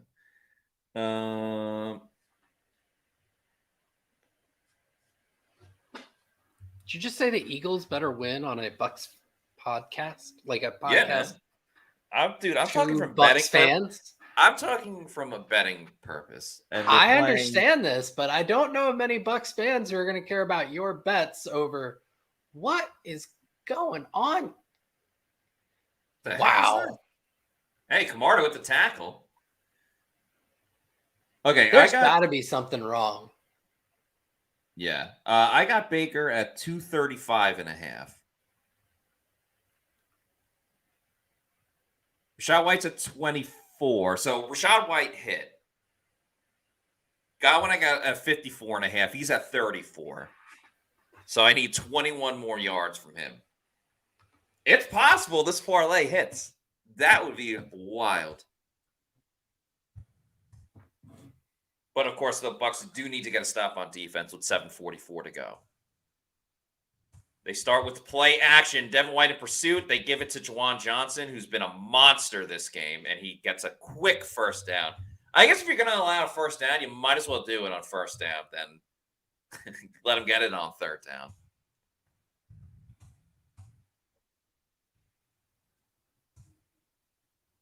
Utah Bucknut says Matty Diamonds gets special privileges because he's usually solid in the money games. Appreciate that. Fair enough. All right.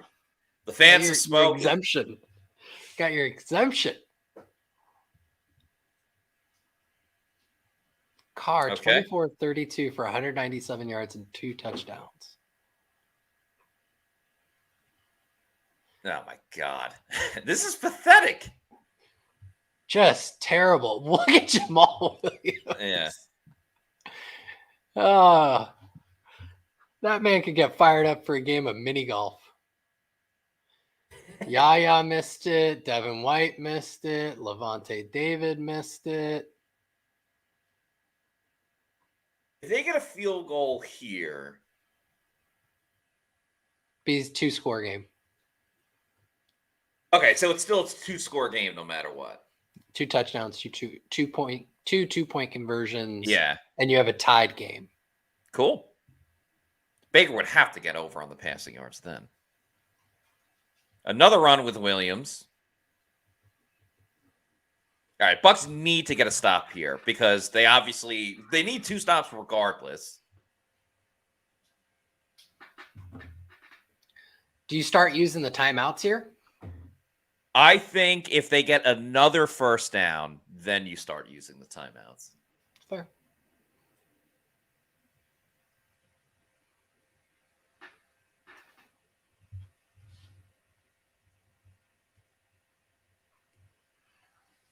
Because you never know. Like, no, it's the NFL. Anything can happen.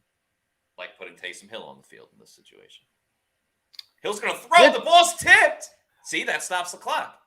Yeah, KJ Britt almost screwed that up because well after that ball was out of bounds, he gave a little extra shove. He did. And he's lucky with the way the refs have been this year that he didn't get hit with some type of unsportsmanlike, which would have given the Saints a new first down. No, you're right. Really put the Bucs up shit creek. Sorry. No, you're good. Curse all you want. We had the comment earlier that did. Yeah, we did. All right, Bucs need a huge play here, or at least a stop. They're going to hand it off. Oh, man. Oh, that was embarrassing. Yep. Wow. That's awful. That's pathetic. That's downright pathetic. They weren't even ready for the snap. What the fuck was that? Like, everyone's turning around looking the other way. That's pathetic. To the fucking fullback. Like, are you kidding me?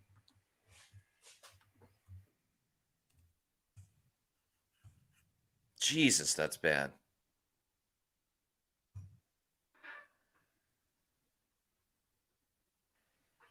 Now you got to use your timeouts.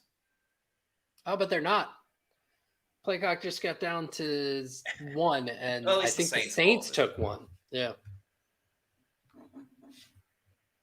Man. This defense needs some major adjustments.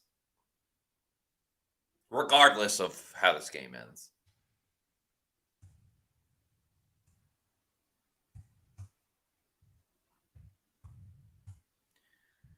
Big time yikes.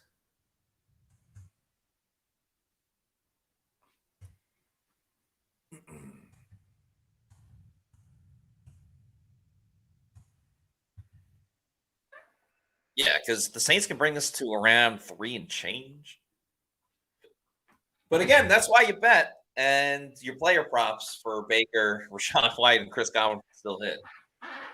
No, the Saints can actually take this under 3 minutes. There you go. You got 120 seconds worth of play clock.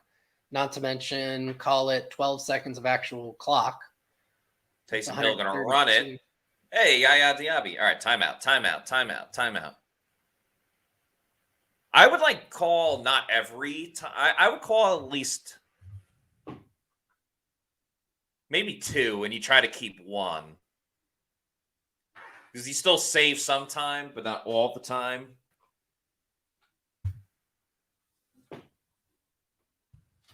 Plus the 2-minute warning, so. Lucas Petit says, you can't even blame the defense. The offense doesn't want to do anything until the last 7 minutes. I mean, it doesn't mean the defense should just give up. It's not like the offense does this week in and week out. The defense gave up 20 points in the first half, right? No, 17 in the first half. Yeah. They were contributory to where they are.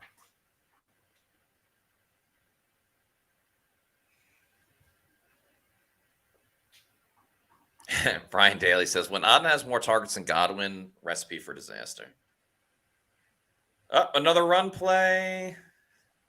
About 5, 6 yards. Still not using the timeouts. Thank you to the Bucs standard for this $10 super chat, who says, well, if the reports are true that Saints and Falcons are keeping their head coach, at least it's less competition for candidates to replace Bowles. As far as Baker, I don't even know. Wasn't expecting a crash like this. I mean, again, that's why we got to take everything into perspective. Like, yeah, he was bad today. This bad performance does not erase how great he's played in the last 4, or at least the last 2. So you got to look at everything. You got to look at the whole picture, not just this one game. I get it. We live in a reactionary NFL world. Okay, 3rd and 6. I wish I could live bet if the Saints would get this first down, because I really think they're going to get this first down.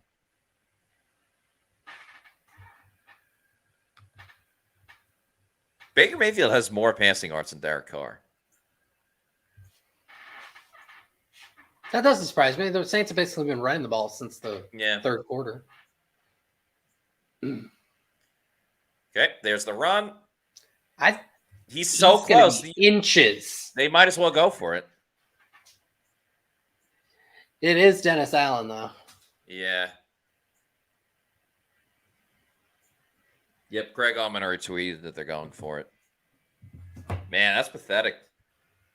Pathetic. So, yeah, you can blame the defense. Yeah. I mean, you can blame everything. Camarda was terrible today, and that last kickoff showed it too. The offense is terrible. And the defense couldn't get off the field. And then when you knew they were going to run the ball, as they're going to QB sneak it with Taysom Hill. Are they what? Yep. Did they call a timeout, or are they taking the delay of game? It looks like they're calling a timeout. I'm sure. Oh my God! They took the delay. No, why are they cutting the commercial? Ugh. If you're the Saints, you got to be crazy not to go for it here.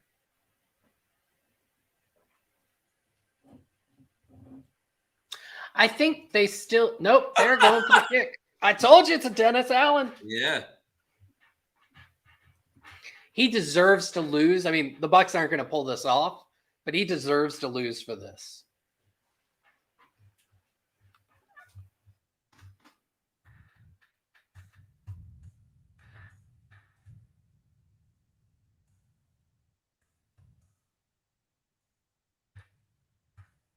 And the Bucs get to save a timeout.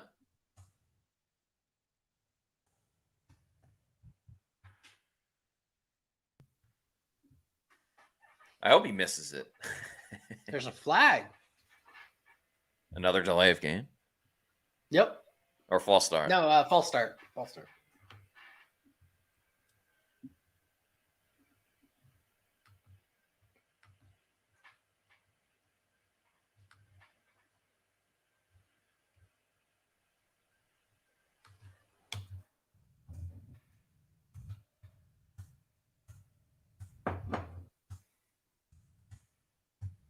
.38-yarder by a groupie is good.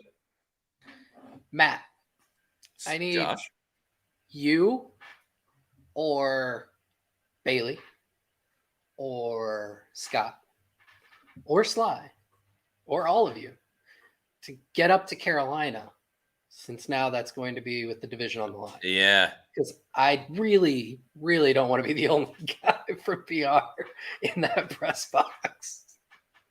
Yeah, I mean, credential requests already had to be in. Damn, because I would have definitely done it. I have a buddy that lives in Carolina. I definitely would have just stayed with him.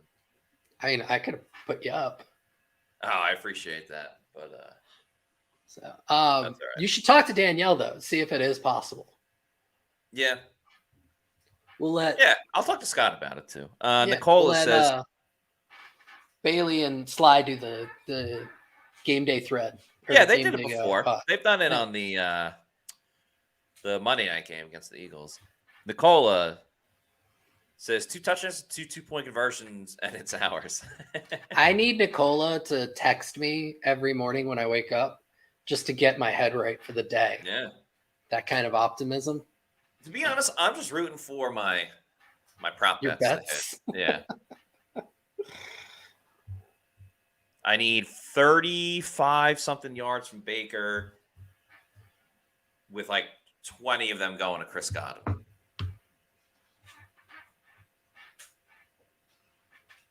The NFL Players Association has said that the Broncos' threat to bench Russell Wilson earlier in the season was illegal.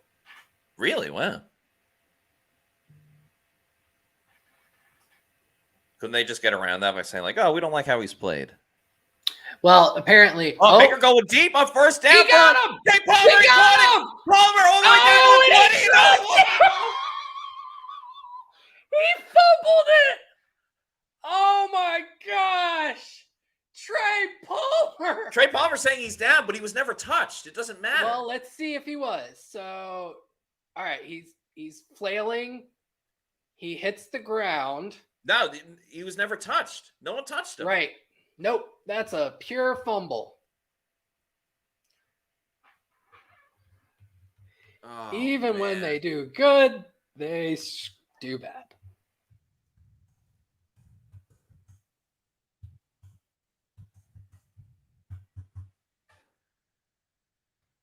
Oh my God.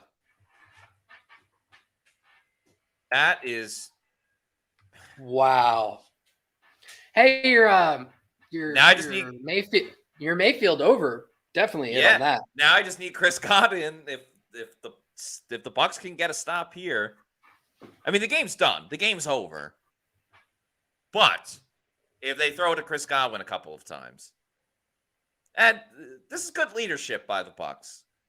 Mike Evans, Chris Godwin, Rachaad White immediately go over to Trey Palmer, and you can see how disappointed he is in himself. Yeah. On that. I mean, it is kind of a freak play. It did happen last year to Chris Olave in that first game against the Saints in New Orleans. Okay, timeout.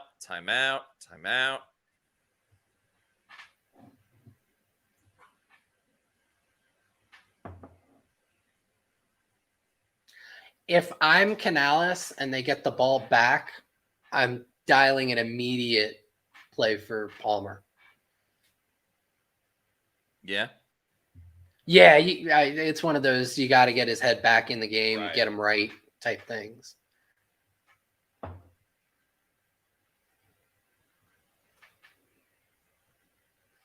The thing with the Broncos and Wilson, though, is according to Wilson's account of it, they came to him and said earlier in the year, if you don't rework your contract to take away this injury guarantee, we will bench you. Gotcha. That is what they're claiming is the illegal part of it, not the current benching, but the fact that they engaged him in that conversation to begin with. Yeah.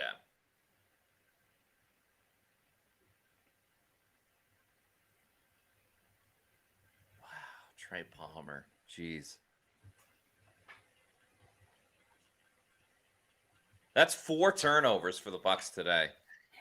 And I want to say in their week 4 matchup, the big part of it was the fact that the Saints had 3 turnovers to the Bucs 1. Mm-hmm.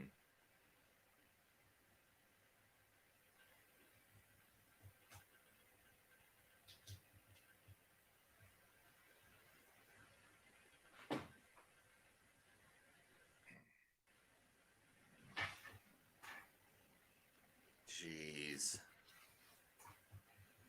The Eagles are about to lose to the Cardinals. Really? I mean, Well, the Cardinals beat the Cowboys and the Eagles this year. Yeah. Yeah, the Cardinals just ran it in.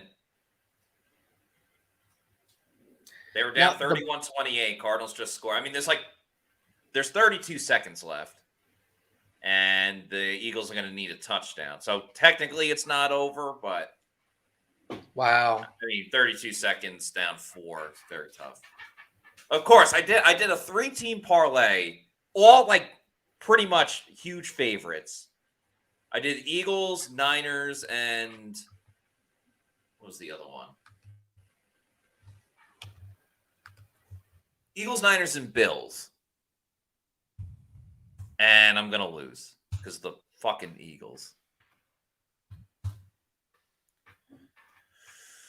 All right, let's get Chris I think Godwin. I'm going to watch the all 22 on this one. Like, it's just oh man. Looked like Devin or Tompkins just got hit by a freight train. Yeah.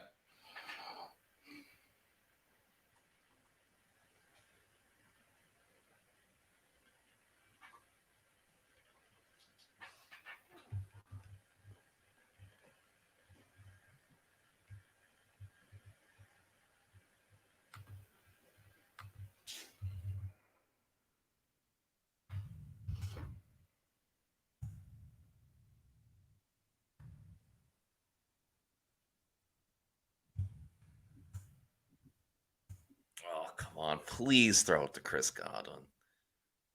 34, 44, 54. Yeah, 21 yards.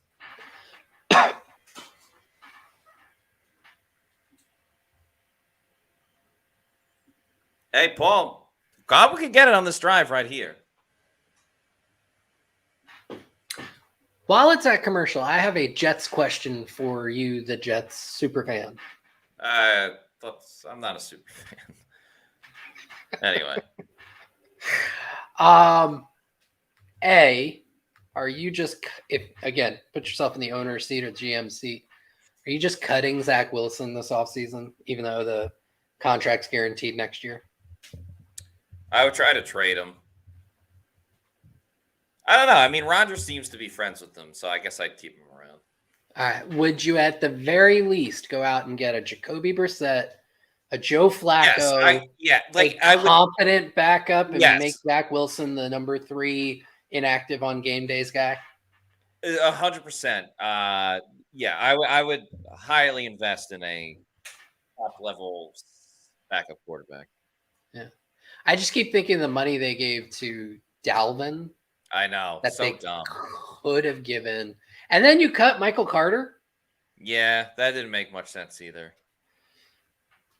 I just spent that on because I remember when I first read about the contract for Dalvin Cook, I was like, oh, okay, this must just be the agent saying, oh, it's worth up to this, and it's really just a lot of incentives and stuff. And then it was like, no. Nope. They legitimately they really gave him like $6.5 million or something. Yeah.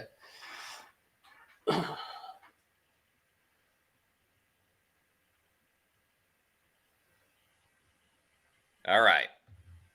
Chris Godwin, 21 yards. Chris Godwin, 21. Can you do something for me? Something for me. He's looking that way. Nope. Comes back. Get out of bounds. Get out of bounds. Get out of bounds. Nice. Late hit. Oh, wow. The Giants are going to return a punt for a touchdown against the Rams. With 3:27 to go, they were down 26-19. Wow. This is bizarro week. Yeah, it really is. They're about to tie it up with 3:27 to go. This just shows the NFC is terrible. Yeah. Baker looking, throw deep down the field. Godwin! Godwin! Chris Godwin! The parlay hits! Bang! Bang! What did I tell you? What did I tell you? I said Baker Mayfield over 205.5 passing yards. I said Rashad White over 22.5 receiving yards. And I said Chris, praise be to Godwin, over 55.5 receiving yards. Bang! Oh my Bang! God. Bang! And that's why you play until the end of the game. It doesn't matter if it's a blowout. There's still something to bet on. Wow. What did I tell you? What did I tell you?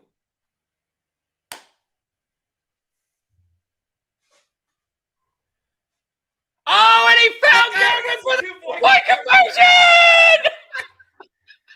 Incredible. Oh, man.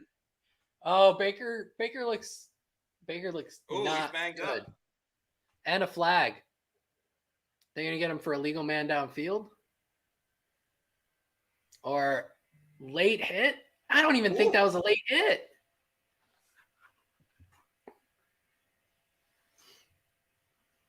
Let's go. Matty Diamonds, baby. Holla at your boy. Now it doesn't matter that I lost that other parlay. Wow. Baker looks like he's in legit pain. Yeah.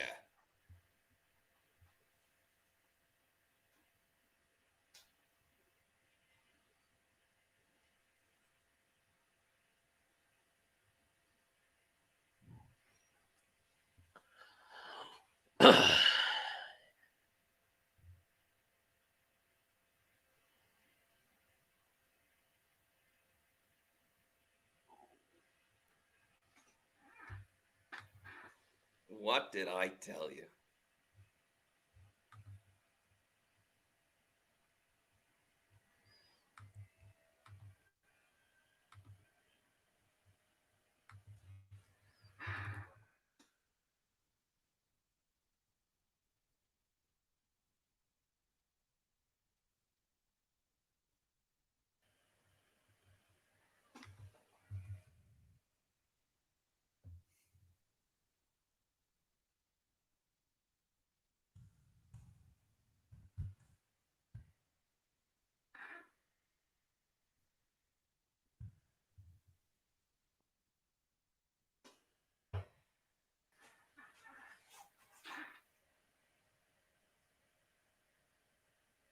Jameis over there giving Carr the pep talk.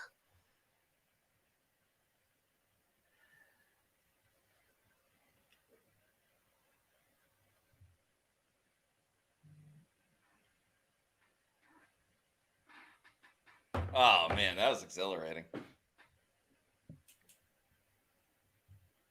I think Baker in those last couple plays did enough to keep himself off most disappointing. Yeah, I think that's fair.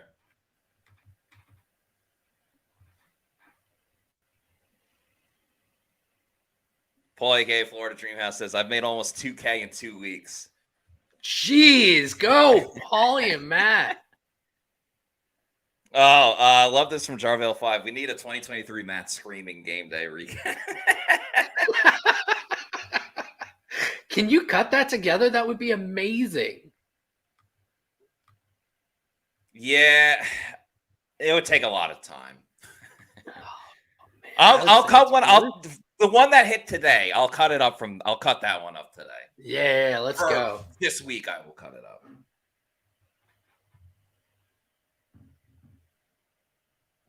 Are they trying to say that Chris is? Yeah, they said he went out of bounds first, so it's a penalty. But it's an offsetting penalty.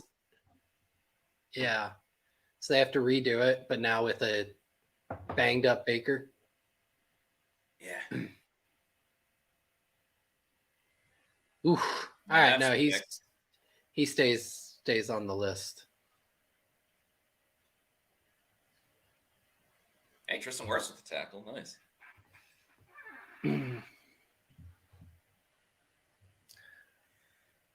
Oh, and there's a fight. Nice. Love the blood feud.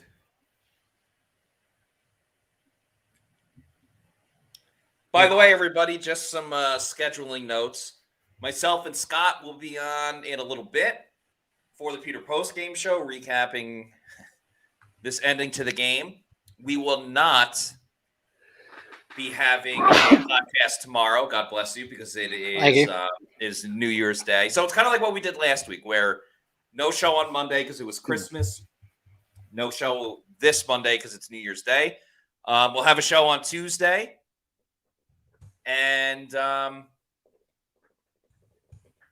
yeah, we'll have shows Tuesday, Wednesday, Thursday, and then the game day show on Sunday. And all that fun stuff. So really not too much changes. Just no podcast tomorrow. It's on Tuesday instead of Monday. Ooh, this does make it there. I mean, Bucs still need to get into the playoffs, obviously. Right. But Dallas is now in first place. Sorry, go ahead. No, I was going to say now Dallas is in first place in the NFC South, NFC East. Yeah. And then I don't know if New Orleans no, Tampa Bay will maintain first place in the South. Yeah. But does this get Godwin over the 1,000-yard mark? Ooh. 81 yards. So. He needed 108. Okay, so he's still 27 behind. Seems like there's a good chance he's going to make it next week. Yes. They'll run 1,000. Well, actually, they have to win the game first, but they'll run like 1,000 pop passes to get him in.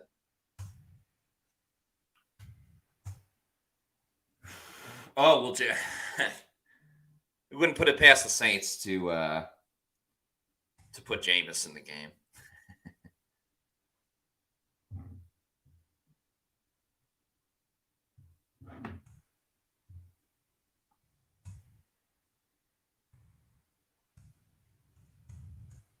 Oh, by the way, the over hit in the game. So that's what cool. was the 42, over under? 42 and a half. Oh, wait, no. Not mine. It didn't hit. Yeah, we're at It's 36. Yeah. I was gonna say that's a really low Yeah. That is line. very low.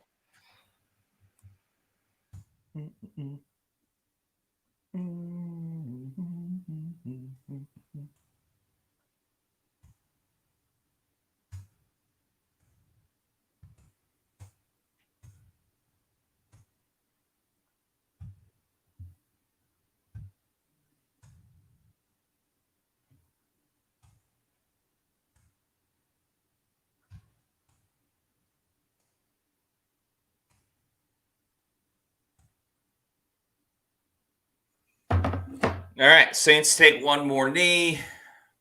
That's going to be the game. One more reminder. We will have oh my God, the Giants missed their extra point. That's crazy. We will have the Pewter post-game show coming up probably around 4:45, something like that. And then, we'll say it on the show again, but no show Monday. We'll have a show Tuesday, Wednesday, Thursday, and at next week as well. Josh, thank you so much for joining me. Have a very happy New Year. What's up? You as well. I said I had a blast. Thank you for having me. Yeah, a ton of fun. Sorry they couldn't win while you were on for all four, but we'll be talking to you soon. And happy New Year. And thanks to all the Pewter people watching. We'll be on in like an hour. So, peace out. Peace.